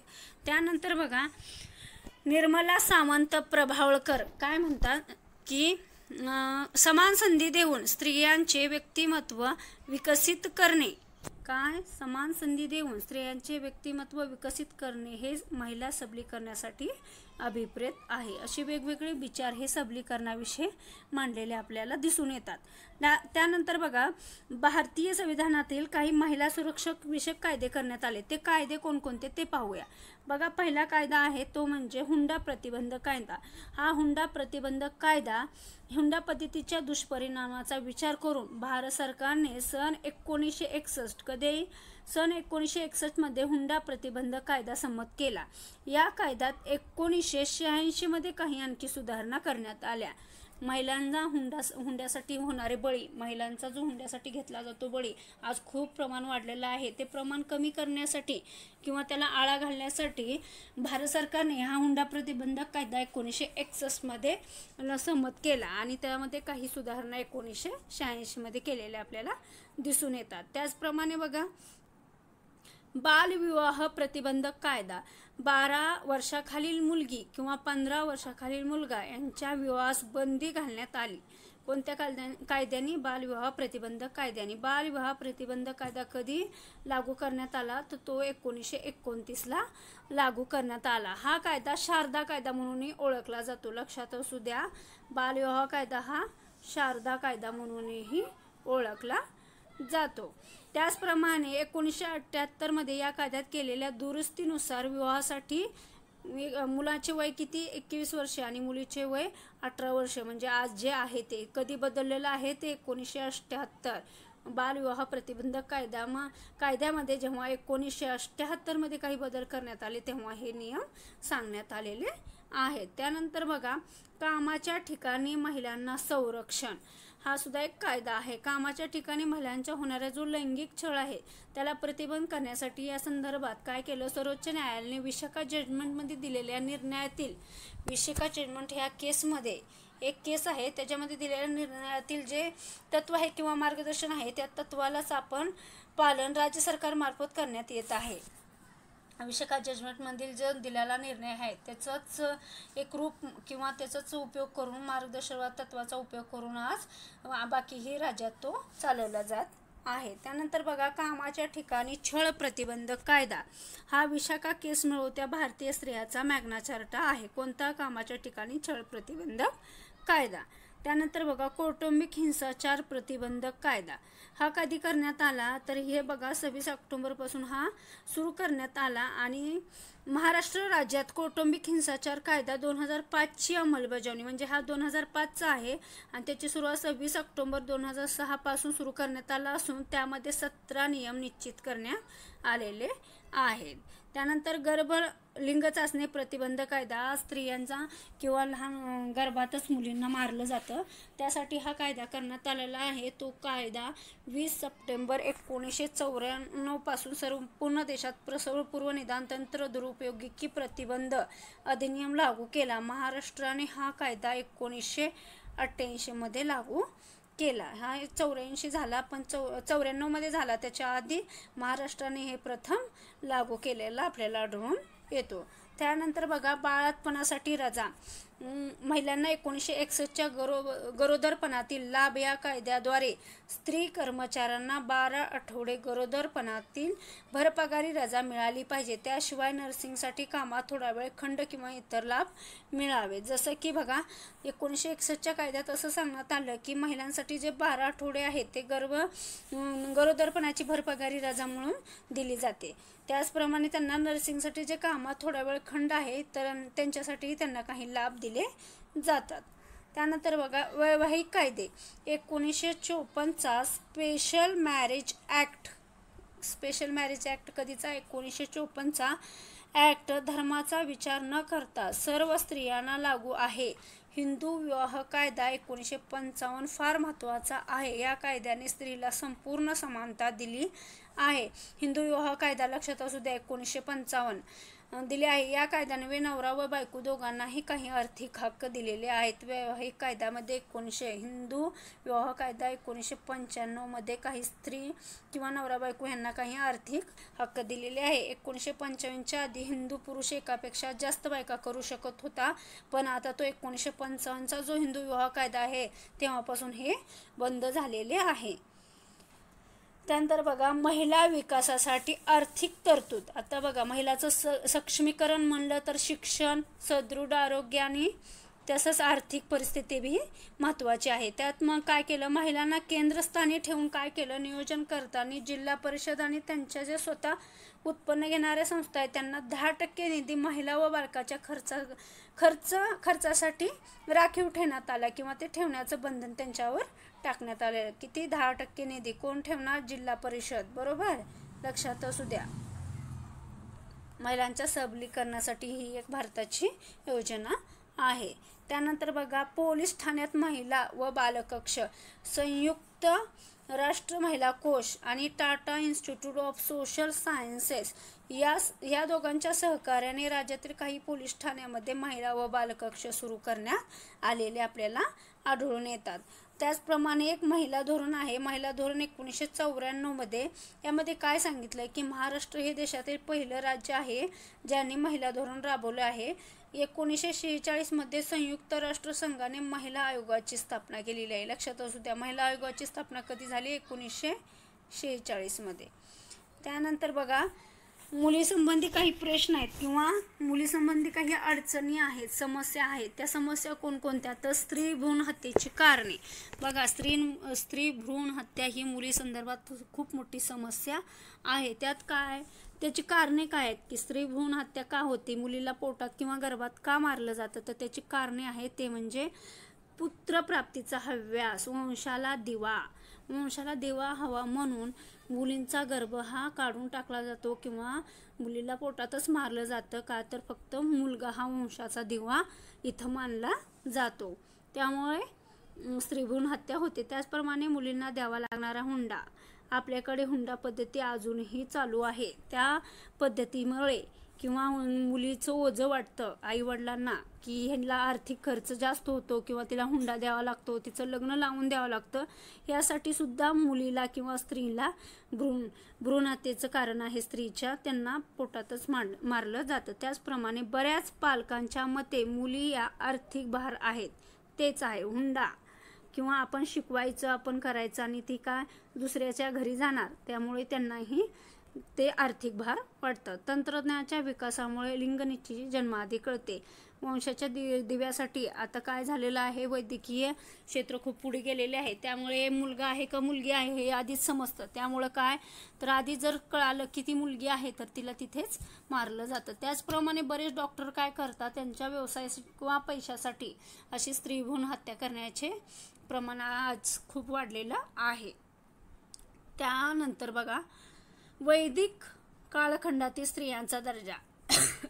आपण पाहिलं की या स्त्रियांच्या सबलीकरणासाठी विविध कायदे किंवा हे काही नियोजन किंवा योजना केलेल्या आहेत. त्याचप्रमाणे जर आपल्याला स्त्रियाचं अस्तित्व किंवा स्त्रियाची परिस्थिती पहिल्यापासून अशीच आहे का हे पाहायचं असेल तर आपल्याला वैदिक कालखंडातील काही स्त्रियाचा दर्जा कसा होता ते सांगता येईल. बघा, वैदिक काळात स्त्रियांच्या दर्जाच्या दृष्टीने एक सुवर्ण कालखंड मानला जातो. म्हणजे या काळात स्त्रियांना महत्त्व होते किंवा स्त्रियांना दुय्यम स्थान दिलं जात नव्हतं, समानता होती. ह्या काळात स्त्रियांना पुरुषांच्या बरोबरीनं समान स्थान दिले होते. म्हणजे वैदिक कालखंडात स्त्रियांना चांगला दर्जा होता. विविध क्षेत्रामध्ये स्त्रियांना स्वतंत्र होते. विशेषतः शिक्षण व विवाहाच्या बाबतीत स्त्रीला स्वातंत्र्य होते. शिक्षण घेताना स्त्रीला कुठले आवडेल ते शिक्षण किंवा त्या बाजूने जायचं, तिला तिचे विचार मांडण्याचा हक्क होता. किंवा विवाह करताना स्वयंवर ही पद्धती तेव्हा होती तेव्हा तिच्या आवडीनं तिचा विवाह केला जायचा. त्याशिवाय पत्नीशिवाय कोणतेही धर्म कर्तव्य त्या वैदिक काळात पार पाडलं जात नव्हतं. त्याचप्रमाणे कधीकधी मुली अविवाहित राहतात, त्यांना पुत्रिका म्हणत. अविवाहित मुलांना वैदिक काळात काय म्हणत तर पुत्रिका असं म्हणत लक्षात असू द्या. त्यानंतर बघा संघर्षाची निर्माण स्थळे. त्याचप्रमाणे संघर्ष असतो, सामाजिक जीवन म्हणलं की संघर्ष आला आणि त्याची काय निर्माण स्थळे कोणती आहेत आणि कोणत्या कोणत्या क्षेत्रात आपल्याला संघर्ष पाहायला मिळतो हे पाहायचं आहे. फिशरने एक संघर्षाची व्याख्या केली आहे बघा, ती अशी. फिशरच्या मते 2 वा अधिक पक्षांमधील देव व मूल्यांची विसंगतीचे संबंध, परस्पराविषयी एकत्र नियंत्रणाचा प्रयत्न आणि विरोधकांची भावना म्हणजे संघर्ष होय. अशी संघर्षाची व्याख्या कोणी केली? फिशर यांनी केलेली आहे. त्याचप्रमाणे डॅनियल कार्डजने संघर्षाचे 3 मुख्य स्रोत सांगितलेत. कोणते? आर्थिक बाबतीत सुद्धा खूप मोठा संघर्ष घडून येतो, जसं पैशांसाठी भांडणं. मूल्य म्हणजे तुझं मूल्य जास्त, माझं मूल्य जास्त, किंवा माझा मान सन्मान जास्त, तुझा मान सन्मान जास्त, यासाठी सुद्धा संघर्ष घडून येतो. त्याचप्रमाणे अधिकार, एकमेकावर अधिकार गाजवण्यात सुद्धा संघर्ष निर्माण होतात. अशी विविध संघर्षाची क्षेत्र डॅनियल कार्डजनने सांगितलेली आपल्याला आढळतात. त्यानंतर बघा सामाजिक संघर्ष म्हणजे काय? संघर्ष ही सामाजिक प्रक्रिया आहे. ही व्यक्ती व गट कोणाकोणात होते? व्यक्तीत होते, व्यक्ती व गट यांच्यात होते. त्याचप्रमाणे समूह व समूह यांच्यात होते. या स्वरूपात घडते. संघर्षाचे अंतिम स्वरूप हे प्रतिपक्षाला जखमी करणे वा हिंसा घडणे यात होते. संघर्ष जर आटोप्यात आला नाही तर त्याचं भयानक रूप सगळ्यासमोर दिसतं, जसं की प्रतिपक्षाला जखमी करणे, मारहाण आणि त्याचप्रमाणे हिंसा हे घडण्याचं संघर्षात जास्त प्रमाण आहे. त्याचप्रमाणे सामाजिक संघर्षाची निर्माण स्थळे व कारणे पुढील प्रमाणे सांगता येतील. जसं की बघा स्त्री पुरुष असमानता दृष्टिकोन, यामुळे सुद्धा समाजात खूप मोठा संघर्ष निर्माण होतो. स्त्रीचे दुय्यम स्थान, पुरुषाला उच्च स्थान, याच्यामुळे असमानता दृष्टिकोन असल्यामुळेही आपल्याला समाजात संघर्ष पाहायला मिळतो. त्याचप्रमाणे नैसर्गिक मर्यादा, काही नैसर्गिक मर्यादा आहेत, त्याचाही संघर्षावर परिणाम होतो आणि संघर्ष वाढण्यास त्याला मदत होते.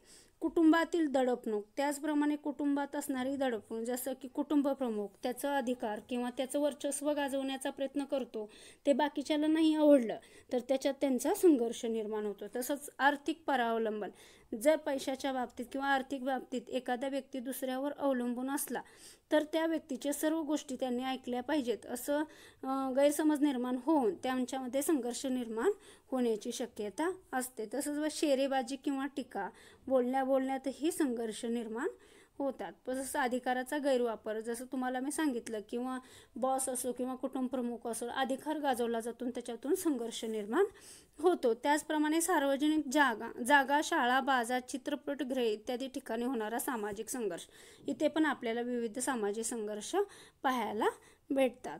त्याचप्रमाणे कामाचे ठिकाण, वरिष्ठ व कनिष्ठ यांच्यामध्येही संघर्ष पाहायला मिळतात. ते आपले अधिकार गाजवत असताना कनिष्ठाला नीच लेखलं तर त्या दोघांमध्येही संघर्ष निर्माण होण्याची शक्यता असते. त्याचप्रमाणे बघा भावनिक संघर्षामध्ये तुम्हाला सांगता येईल की उदाहरणार्थ सांगता येईल की इकडे बघा, विसंगत भावनांमधील बेसुरेपणाची स्थिती म्हणजे भावनिक संघर्ष, जसे प्रेम आणि विनंती, ह्या दोन्हीही भावनिक संघर्षाचे उदाहरण तुम्हाला सांगता येईल. भावनिक संघर्षामध्ये खालील बाबींचा समावेश होतो, जसं परस्परावलंबी भूमिका, त्याचप्रमाणे लिंगभाव आदर्श, कुटुंबाचा पाठिंबा, स्पर्धा, परत वगळणूक, दडपणूक, तडजोड, अनादर, स्त्रोतांची कमतरता ही भावनिक संघर्षाचे निर्माण होणारे किंवा या माध्यमातून भावनिक संघर्ष निर्माण होतो. तसंच आपल्याला काही भावनिक संघर्षाची क्षेत्रे सांगता येतील, जसं की बघा कौटुंबिक क्षेत्र, अभिरुची क्षेत्र, सामाजिक राजकीय क्षेत्र, अभिवृत्ती क्षेत्र, शारीरिक, भावनिक, मानसिक क्षेत्र, आरोग्यविषयक क्षेत्र आणि धार्मिक क्षेत्र आणि मूल्य संवर्धन क्षेत्र, हे विविध भावनिक संघर्षाची क्षेत्रे तुम्हाला सांगता येतील. जसं की बघा कौटुंबिक क्षेत्र म्हटलं की संघर्ष आलाच, कुटुंबात संघर्ष आला, जसं की कुटुंबात सर्वात महत्त्वाचा घटक असतो परंतु अजूनही तितकंच दुर्लक्षित असणारा घटक म्हणजे स्त्री हा समाजाचा अविभाज्य घटक आहे, बरोबर. पण कुटुंबातील प्रथा, परंपरा, संस्कृतीचे जतन करण्याचे जे काम आहेत किंवा अलिखितपणे स्त्रियांकडेच येते, बरोबर. कितीदा कुटुंबासाठी म्हणून कितीतरी भावनांचा त्याग या लिंग भावानुसार स्त्रीकडेच येतो. जसं कुटुंबातील सर्वांच्या भावनांचा विचार करताना स्वतःच्या भावनाला बाजूला सारून किंवा त्यांचं समायोजन करून तिला ते बाकीच्यांचे कुटुंबाचे कार्य किंवा भावना समजून घ्याव्या लागतात. यात काय होतं, पुरुषांचा हा सहभाग असतो, परंतु कौटुंबिक क्षेत्रात सर्वाधिक मोठा व्यापक क्षेत्र ज्यात अधिक संघर्ष असतो. कसं की स्त्री पुरुष यांच्यामध्ये अतिप्रमाणात संघर्ष घडताना आपल्याला पाहायला मिळतो. जसं किंबहुना संघर्षाची सुरुवात ह्या क्षेत्रापासून होते. कुठल्या कौटुंबिक क्षेत्रापासून संघर्षाची सुरुवात होते. संघर्षमय वातावरणात देखील त्यांना सहज शक्य असतं. जसं कुटुंबात जे संघर्षमय वातावरण असतं त्याच्यात ते जगण्याची त्यांना सवय होऊन गेली असते. पुरुषांचा या क्षेत्रातील संघर्ष कमी अथवा तीव्र देखील असू शकतो कुटुंबातील संघर्षामध्ये. त्यानंतर बघा तुम्हाला सांगता येईल दुसरं क्षेत्र ते म्हणजे अभिरुची क्षेत्र. कुठलं? अभिरुची. आता बघा ज्याच्या आवडीनिवडी वेगवेगळ्या असतात. कोणाला एखादी गोष्ट आवडत असेल किंवा एखाद्याला करण्याची वेगळी आवड असेल तर ते दुसऱ्याला असते असंच नाही आहे. त्याच्यातून सुद्धा संघर्ष निर्माण होतात अभिरुची क्षेत्रातून. तसंच तुम्हाला सांगता येईल ते आणखी एक क्षेत्र म्हणजे सामाजिक राजकीय क्षेत्र. सामाजिक आणि राजकीय क्षेत्रात सुद्धा खूप मोठे संघर्ष आपल्याला पाहायला मिळतात. प्राचीन काळापासून तुम्हाला माहीत आहे आज गायत हा संघर्ष फार मोठा आहे.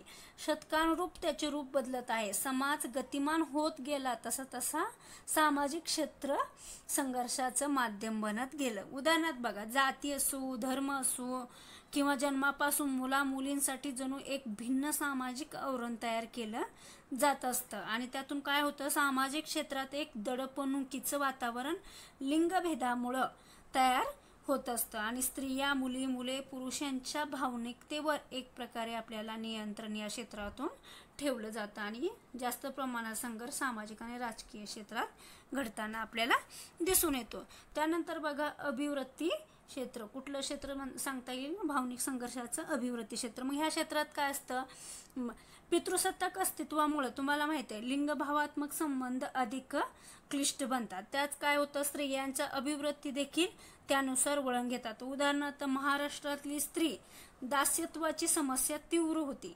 ही समस्या सोडवण्यासाठी काय केलं, काही सुधारकांनी प्रबोधन केली. बरोबर आहे, सुधारकांनी काही कार्य केलं. तरीही आज लिंगभाव तपासला असला तरीही दासत्व वृत्तीची भावनिकता अजूनही आपल्याला काय बघायला मिळते. कुठं? अभिवृत्ती क्षेत्रात. त्याचप्रमाणे शारीरिक संघर्ष किंवा तुम्हाला सांगता येईल की आरोग्यविषयक संघर्ष. जरा संपूर्ण कुटुंबाच्या आरोग्याची काळजी वाहून येता म्हणजे कोण नेतं? शारीरिक. बरोबर, शारीरिक काळजी सगळ्या कुटुंबाची कोण घेतं? स्त्री घेते. बरोबर, परंतु स्वतःच्या आरोग्याच्या प्रश्नाकडे तिचं लक्ष असतं का? नाहीये.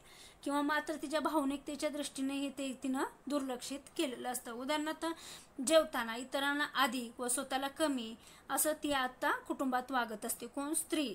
आणि पुरुषांच्या तुलनेने स्त्री वयाच्या 35व्या वर्षानंतर विविध आजाराने ग्रस्त होते. याला तिचा भावनिक विश्व काय असतं? जबाबदार असतं. शारीरिक स्त्रीला कमी आणि पुरुषांना जास्त खाण्याच्या व्यवस्थित सोयी स्त्री करत असते, पण स्वतःच्या आरोग्याकडे तिनं दुर्लक्ष केल्यामुळे तिच्या वयाच्या 35व्या वर्षी तिला विविध आजाराने ग्रासलेलं असतं. तसंच आपल्याला सांगता येईल भावनिक संघर्षामध्येही ज्याच्या भावना उफाळून येऊन भावनिक संघर्ष निर्माण होतात. बरोबर आहे. नंतर तुम्हाला सांगता येईल मानसिक क्षेत्र. मानसिक क्षेत्रात काय सांगता येईल तुम्हाला की बघा कौटुंबिक क्षेत्रात हिंसा, अन्याय, दुर्लक्षितपणा ह्या मानसिकतेवर फार मोठा आघात होतो. बरोबर, स्त्रियांचं लैंगिक जीवन देखील पुरुष केंद्री ठेवलं जातं. तिच्या चारित्र्यावर संशय घेतला जातो. त्याचप्रमाणे आर्थिकदृष्ट्या दुर्बल ठेवलं जातं. यातून काय होतं, मानसिक छळाच्या बळी ठरलेल्या महिलांना फार मोठे भावनिक आव्हानांना सामोरं जावं लागतं. मग त्याच्यातनं काय तो भावनिक संतुलन राखणं अशक्य होतं आणि 75% महिला मानसिक बाबतीत अनेक समस्यांना तोंड देत असतात. आपल्याला हे मानसिक क्षेत्रात सांगता येईल. 75% स्त्री या भावनिक किंवा मानसिक बाबतीत त्या दुर्लभ झालेल्या असतात किंवा त्या समस्यांना त्यांना तोंड द्यावं लागतं. त्यानंतर बघा आरोग्यविषयक क्षेत्रात तर तुम्हाला मी सांगितलं स्त्रींचं आरोग्य ते व्यवस्थित पाळलं जात नाही आणि ते बाकींच्यांचं आरोग्य सांभाळण्याच्या नादात वयाच्या 35व्या वर्षी विविध आजार ती लावून घेते. त्यानंतर बघा धार्मिक क्षेत्र. धार्मिक क्षेत्रात काय आहे, धार्मिक क्षेत्रात भावनिक संघर्षाला उत्तर देण्याची सुरुवात 21व्या शतकात सुरू झाली, बरोबर. धार्मिक क्षेत्रात जे विविध नियम असतात त्या नियमाला उत्तर देण्याची किंवा हेच का असं म्हणण्याची सुरुवात 21व्या शतकात झाली. मात्र काय झालं, प्रयत्न आधीपासूनच समाज सुधारक करीत होते, पण पुजारी म्हणून स्त्रियांची महिलाची निवड करणं हे कधीपासून धार्मिक क्षेत्रापासून सुरू झालेलं आपल्याला पाहायला मिळतं. तरी पण खूप प्रमाणात आणखी महिला ह्या आपल्याला धार्मिक क्षेत्रात पाहायला भेटत नाही. त्यानंतर सांगता येईल मूल्य संवर्धन क्षेत्र, त्यालाच आपण मूल्यविषयक क्षेत्र असंही म्हणता येईल. याच्यात काय असतं, मानवी विकास प्रक्रियेत महत्त्वाच्या भूमिका बजावणाऱ्या भौतिक बाबी आणि सामाजिक धारणा एकमेकावर विजय मिळवित अखंड वाहताना दिसतात. जसं की भौतिक बाबीमुळे काही मूल्य तुडविली गेली किंवा काही जपली गेली, त्या अनुषंगाने सामाजिक धोरणात बदल होत गेले. उदाहरणार्थ तंत्रज्ञान, घरातील सर्वच कष्टाची कामे तंत्रज्ञानाने काय झालेले आहेत, सोपी झालेले आहेत, बरोबर. स्त्रियांचं बरंचसं काम तंत्रज्ञानामुळे कमी झालेलं आहे. आणि स्त्रियांचं संस्कृतीकरणाने काय होतं, मूल्य संवर्धनाचे वाहक मानले जाते आणि त्यानुसार ती स्वतःची काय करते, तयारी किंवा भावनिकता जपते. घरातील कामे स्वतः करणे, स्वतःची जबाबदारी समजून पुढच्या पिढीला वातावरणात तसेच हवे त्या ठसापायी काय ती भावनिक अभिव्यक्ती असो वा संतुलन असो यात संघर्ष निर्माण होतो. काय होतं, तुम्ही मग मूल्य संवर्धन करता, विविध तंत्रज्ञान आलेले आहेत, पण हे तुम्हीच केलं पाहिजे. या क्षेत्रातनं पण बरेच संघर्ष निर्माण पाहायला भेटतात. जसं मूल्यसंवर्धन क्षेत्रात सवयी, पोशाख, दैनंदिन जीवन इत्यादी बाबतीत देखील आपल्याला संघर्ष पाहायला मिळतात. अशा प्रकारे आपण भावनिक संघर्षाची काही क्षेत्रे आहेत ती पाहिली. त्यानंतर बघा, लैंगिक छळाची कारणे, कुटुंब, शेजारी आणि अन्य प्रासंगिक औपचारिक संस्था. लैंगिक छळ होतात स्त्रियांवर, त्याची जी कुटुंब कारणे आहेत किंवा ते कुठे कुठे घडतात, जसं की कुटुंब, शेजारी आणि अन्य प्रासंगिक आणि औपचारिक संस्था इथे पाहायला मिळतात. कुटुंबामध्ये काय, स्त्रियावर सासरी होणारा कौटुंबिक हिंसाचार. कुटुंब म्हटलं की स्त्रियांचा हिंसाचार आला, स्त्रियांना तिथं दुय्यम स्थान दिलं जातं आणि सगळं हे होतं. बघा, स्त्रियावर सासरी होणारा कौटुंबिक हिंसाचारामध्ये काय काय घडलं जातं, मारहाण असते, बरोबर. कौटुंबिक हिंसाचार म्हटलं की मारहाण होते, परत माफी मागितली जाते तिनं परत माफ करते, परत ती हरवून जाते आणि पुन्हा ताणतणाव संघर्ष होतात. म्हणजे हे चक्र असंच चालू राहतं. मारहाण होणे, परत नवऱ्यांनी बायकोची माफी मागणे, तिथून त्यांनी बायकोनं माफ करणे, परत हरवून जाणे आणि परत ताणतणाव संघर्ष, परत मारहाण, असे हे चक्र स्त्रियांचं कौटुंबिक हिंसाचारामध्ये चालूच असतं. परत लैंगिक छळाची काही कारणे तुम्हाला सांगता येतील. लैंगिक छळामध्ये तुम्हाला कारणे सांगता येतील, एक राग, दुसरं क्रोध, परत सांगता येईल तुम्हाला शक्ती, तिसरं आहे ते मानसिक समतोल, नैतिक दर्जा, बळी ठरलेल्या महिला, मुलीकडे पाहण्याचा दृष्टिकोन, अतिक्रूरपणा, सामाजिक आर्थिक दर्जा, नात्यामधील समतोलपणा आणि सावत्रपणा. हे विविध लैंगिक छळाची कारणे आपल्याला सांगता येतील. जसं रागमध्ये काय सांगता येईल, कुटुंबातील जी स्त्री आहे आपल्या मुठीत राहावी अशी मनीषा किंवा अशी भावना कोणाची असते, पुरुष वृत्तीमध्ये असते आणि तिला धाकात ठेवणे, क्षणोक्षणी अपमान करणे यासारख्या वृत्ती क्रोधी व रागीट व्यक्तीकडून होतात आणि त्यातून काय होतं, लैंगिक छळाची समस्या उद्भवते. त्यानंतर क्रोध तर झालं. पुन्हा शक्तीमध्ये काय, आपण प्रबळ आहोत असं पुरुषांना वाटतं. हे दाखवण्यासाठी काय करतात, ते शक्तीचा दुरुपयोग विशेषतः महिला व स्त्रियांवर होताना आपल्याला पाहायला मिळतो. तसेच मानसिक मानसिकदृष्ट्या जे विभागलेले व्यक्ती असतात ते घरातील मुली किंवा महिला स्त्रियांवर अत्याचार किंवा लैंगिक छळ करण्याचा ते प्रयत्न करतात. जसं नैतिक दर्जामध्ये काय असतं, जर समजा कुटुंबातील एखाद्या लैंगिक छळाला एखादा महत्त्वाचं कारण म्हणजे कुटुंबातील ते नैतिक दर्जा असतो. नैतिक दर्जामध्ये चुलत भाऊ, मामे भाऊ, आत्ते भाऊ, बहीण यांच्यामधील नात्याच्या पावित्र्याबद्दलही विचार केला जात नाही आणि स्त्री ही लैंगिक छळ तिच्यावर झालेला आपल्याला पाहायला मिळतो. त्यानंतर बघा, बळी ठरलेल्या ज्या महिला आहेत त्या महिलांना या कुटुंबात जर महिला पुरुषाकडून अथवा नातेवाईकाकडून लैंगिक अत्याचार सहन करीत असेल तर त्याच कुटुंबातील पुरुष वा अथवा स्त्री मुलाच्या दृष्टीस हा प्रकार उघड झाल्यास तर ते सुद्धा संबंधित महिला अथवा मुलीला धमकी दाखवून तिचा लैंगिक छळ करण्यास धजावतात. त्याचप्रमाणे मुलीकडे पाहण्याचा जो दृष्टिकोन आहे तो आताच्या काळात काही व्यवस्थित नाही आहे. मुलींना एक दुय्यम स्थान दिलं जातं, त्यामुळे ते खूप मुलींसाठी एक वाईट एक आहे गोष्ट. त्यामुळं अतिक्रूरपणामध्ये काय केलं जातं, मानवी प्रवृत्ती अनेक प्रकारच्या असतात. अतिक्रूरपणा हा देखील कुटुंबातील लैंगिक छळास कारणीभूत ठरतो. त्याचप्रमाणे सामाजिक आर्थिक दर्जा, जसं कुटुंबाचा सामाजिक दर्जा व आर्थिक दर्जा जर लैंगिक छळाचे महत्त्वाचे कारण आपल्याला सांगता येईल. उच्चभ्रू कुटुंब असेल तरीही लैंगिक छळाची घटना आपल्याला वाचण्यास किंवा पेपरमध्ये पाहण्यास भेटते. त्याचप्रमाणे मध्यमवर्गीय दर्जा असेल तरी पण अशा घटना आपल्याला ऐकण्यात येतात. त्याचप्रमाणे नात्यामधील समतोलपणा, जर नात्यामधील समतोलपणा किंवा महिला अथवा मुलीने अपमान केला अथवा व्यवस्थित बोलली नाही, या घटनाचा राग म्हणून सुद्धा लैंगिक छळास त्यांना सामोरे जावं लागतं. त्याचप्रमाणे सावत्रपणामध्येही पिता भाऊ अथवा बहिणी अथवा चुलत भाऊ यांच्याकडून ह्या छळास छळ करण्यास कारणीभूत असतात, सावत्रपणा. त्यानंतर बघा काही औपचारिक संस्था आहेत, जसं शाळा, महाविद्यालय आणि मंडळे. शाळा महाविद्यालयामध्ये सुद्धा औपचारिक संस्थांमध्ये स्त्रींच्या छळाला किंवा लैंगिक छळाला ते सामोरे जावे लागतात. छंद मंडळे असो, समाज मंडळे असो, विविध मंडळे आणि कार्यालयात सुद्धा. आणि अनौपचारिक संस्थांमध्ये तुम्हाला सांगता येईल की धार्मिक सभास्थळे ह्या अनौपचारिक संस्था झाल्या. धार्मिक सभास्थळे, पर्यटन ठिकाणे, रेल्वे स्टेशन, सिनेमागृह, बाजाराची ठिकाणे, बांधकाम क्षेत्रे, सार्वजनिक ठिकाणी, गर्दीची ठिकाणे हे झाले अनौपचारिक संस्था. या ठिकाणीही महिलांना लैंगिक छळास सामोरे जावे लागते.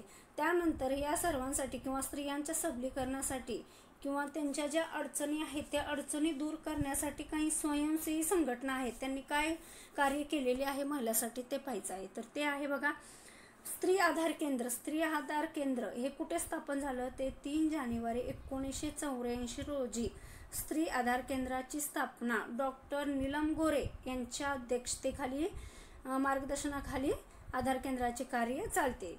तसंच दिलासा संस्था ही कुठं आहे, 10 वर्षापासून औरंगाबादच्या आजूबाजूच्या खेड्यामध्ये कार्य करीत असते. कोणासाठी, महिलांसाठी व मुलींसाठी. लक्षात असू द्या, दिलासा औरंगाबाद.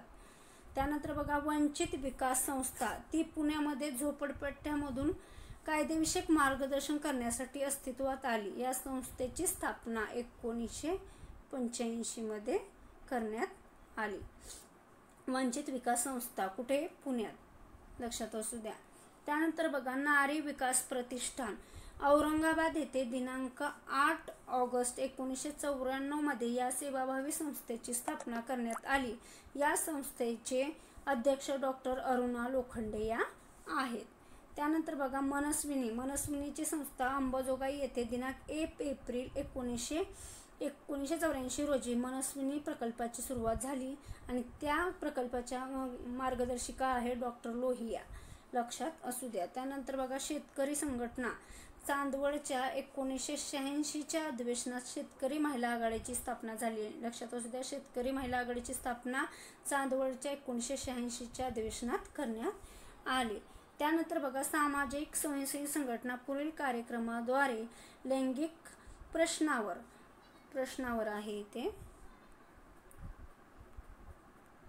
लैंगिक प्रश्नावर जागृती करतात. जसं शाळा महाविद्यालयातील विद्यार्थ्यांसोबत विविध कार्यक्रम करून ते जागृती करतात. त्याचप्रमाणे वैद्यकीय व्यावसायिकांसोबत काम करतात. त्याचप्रमाणे माहिती पत्रके, हेल्पलाईन सुविधा, कायदेविषयक जनजागृती शिबिरे, कौटुंबिक हिंसाचार विरोधी अभियान राबवतात. आधार गट, दबाव गटाची गरज, गाव पातळीवर आरोग्य केंद्रे, त्याचप्रमाणे कायदेशीर मदत व समुपदेशन केंद्रे या असे सुद्धा ते बघा. शाळा महाविद्यालयातील विद्यार्थ्यांसोबत कार्यक्रम म्हणजे याच्यात नेमकं काय करतात बघा. शाळा महाविद्यालयामध्ये जाऊन विद्यार्थ्यांना स्त्री पुरुष समानता, लिंगभेद, स्त्रियांचे प्रश्न, कौटुंबिक हिंसाचार याबाबत माहिती ते द्यावी लागते. त्या कार्यक्रमात ते काम ते करतात. त्याचप्रमाणे वैद्यकीय व्यावसायिकासोबत काम करतात. कोणासोबत, वैद्यकीय व्यवसायासोबत. म्हणजे काय करतात नेमकं व्यावसायिकांसोबत, तर कौटुंबिक हिंसा, स्त्रियावरील हिंसेचे प्रकार, कौटुंबिक हिंसा कशी ओळखायची, हिंसेच्या घटनाची नोंदणी, मदत, मार्गदर्शन याबाबत सरकारी, खाजगी डॉक्टर्स, नर्स, आरोग्य कर्मचारी यांना प्रशिक्षण देणे आवश्यक की ज्यामुळे स्त्रियावरील कौटुंबिक हिंसाचार हा सार्वजनिक आरोग्याचा प्रश्न म्हणून पाहण्याचा त्यांचा दृष्टिकोन तयार होईल. अशा प्रकारे वैद्यकीय व्यवसायामध्ये ते कार्य करतात. परत माहितीपत्रके. आता माहितीपत्रकामध्ये काय केलं जातं, कौटुंबिक हिंसेबाबत हिंसापीडित महिलांना बोलवले पाहिजे. आणि तसेच कौटुंबिक हिंसा म्हणजे काय, कौटुंबिक हिंसेला विरोध कसा करावा किंवा जीव कसा गमावला जातो या प्रकारचा संदेश देणारे महिलाची पत्रके किंवा गाव पातळीवर महिलांना काय केली जातात, वाटली जातात. कुठं, गाव पातळीवर. त्याचप्रमाणे हेल्पलाईन सुविधा म्हणजे स्त्रियांना येणाऱ्या अडचणी दूर करण्यासाठी किंवा स्त्रियावरील हिंसेसंदर्भात काम करणाऱ्या ज्या जिल्ह्यातील विविध संस्था आहेत, संघटना आहेत किंवा समुपदेशन केंद्र आहेत, आधार केंद्र आहेत किंवा मुलासाठीची वसतिगृह आहेत, इतरची माहिती जी आहे ती डायरी तयार करून ती विविध आरोग्य केंद्र, खाजगी डॉक्टर यांच्याकडे काय केली जाते, वितरित केली जाते. त्यानंतर कायदेविषयक जनजागृती केली जाते. जसं की महिला मेळावे घेऊन कायदेविषयक जनजागृती शिबिरे आयोजित केली जातात. त्यामध्ये काय केलं जातं, याशिवाय पोडगी, मुलांचा ताबा, मालमत्तेतील वाटा तसेच इतर कायदेविषयक जे हक्क अधिकार स्त्रियांना दिलेले आहेत त्यांची माहिती ही स्त्रियांना करून दिली जाते. त्याचप्रमाणे काय केलं जातं, कौटुंबिक हिंसाचार विरोधी अभियान राबवले जाते. काही समाज किंवा निर्बळ स्त्री, समृद्ध समाज, लेख वाचवा अभियान यासारख्या ज्या छोट्या छोट्या अभियानांतर काय केलं तर गाव वस्ती पातळीवर स्त्रियापर्यंत किंवा संपूर्ण समाजापर्यंत काय केलं जातं, स्त्रियावरील अत्याचाराला व कौटुंबिक हिंसाचाराचा मुद्दा आणला जातो आणि त्यातून एक मार्ग काढला जातो. त्यानंतर आधार गट किंवा दबाव गटाची गरज. जसं की बघा, स्त्रियावर होणाऱ्या जो कौटुंबिक हिंसाचाराला प्रभावीपणे तोंड देण्यासाठी काय केलं जातं, स्थानिक पातळीवर हिंसेला विरोध करणे. त्याचप्रमाणे गावामध्ये, वस्तीमध्ये जे आधार गटाची किंवा दबाव गटाची स्थापना करणे हे यांच्यामार्फत केलं जातं. पुन्हा गाव पातळीवर आरोग्य केंद्र केली जातात. प्रशिक्षित जी महिला असते किंवा कार्यकर्ते नियुक्त करून गाव पातळीवर अत्याचार किंवा लैंगिक अत्याचार झालेल्या महिलांवर उपचार केले जातात आणि त्यांना आरोग्य केंद्राचे काम सांभाळू शकतात, तसेच मार्गदर्शन करू शकतात. त्याचप्रमाणे तुम्हाला सांगता येईल कायदेशीर मदत व समुपदेशन केंद्र. या केंद्रात काय केलं जातं, कौटुंबिक हिंसाचाराच्या प्रतिबंधासाठी जे कायदेशीर मदत किंवा समुपदेशन केंद्राची भूमिका महत्त्वाची ठरते. आणि त्यामध्ये स्त्रियांना कौटुंबिक हिंसेचा विरोध करण्यासाठी जे कायदेशीर मदत करणे, तसेच कौटुंबिक छळाविरुद्ध लढा देण्यासाठी बळ देणे, त्याचप्रमाणे कायदेशीर तसेच मानसिक आधार देण्याचे काम गावातील किंवा स्थानिक पातळीवर सुरू करण्याचं काम या कायदेशीर मदत व समुपदेशन केंद्रात केलं जातं. अशा प्रकारे आपण लिंग, शाळा, समाज यामधील बरीचशी माहिती युनिट 4ची या डिस्क्रिप्टिव्ह स्वरूपात या लेक्चरमध्ये पाहिली. जर तुम्हाला माझं चॅनल आवडले असेल तर माझ्या चॅनलला लाईक, सबस्क्राईब आणि शेअर करायला विसरू नका. तर आपण आता इथेच थांबूया. धन्यवाद.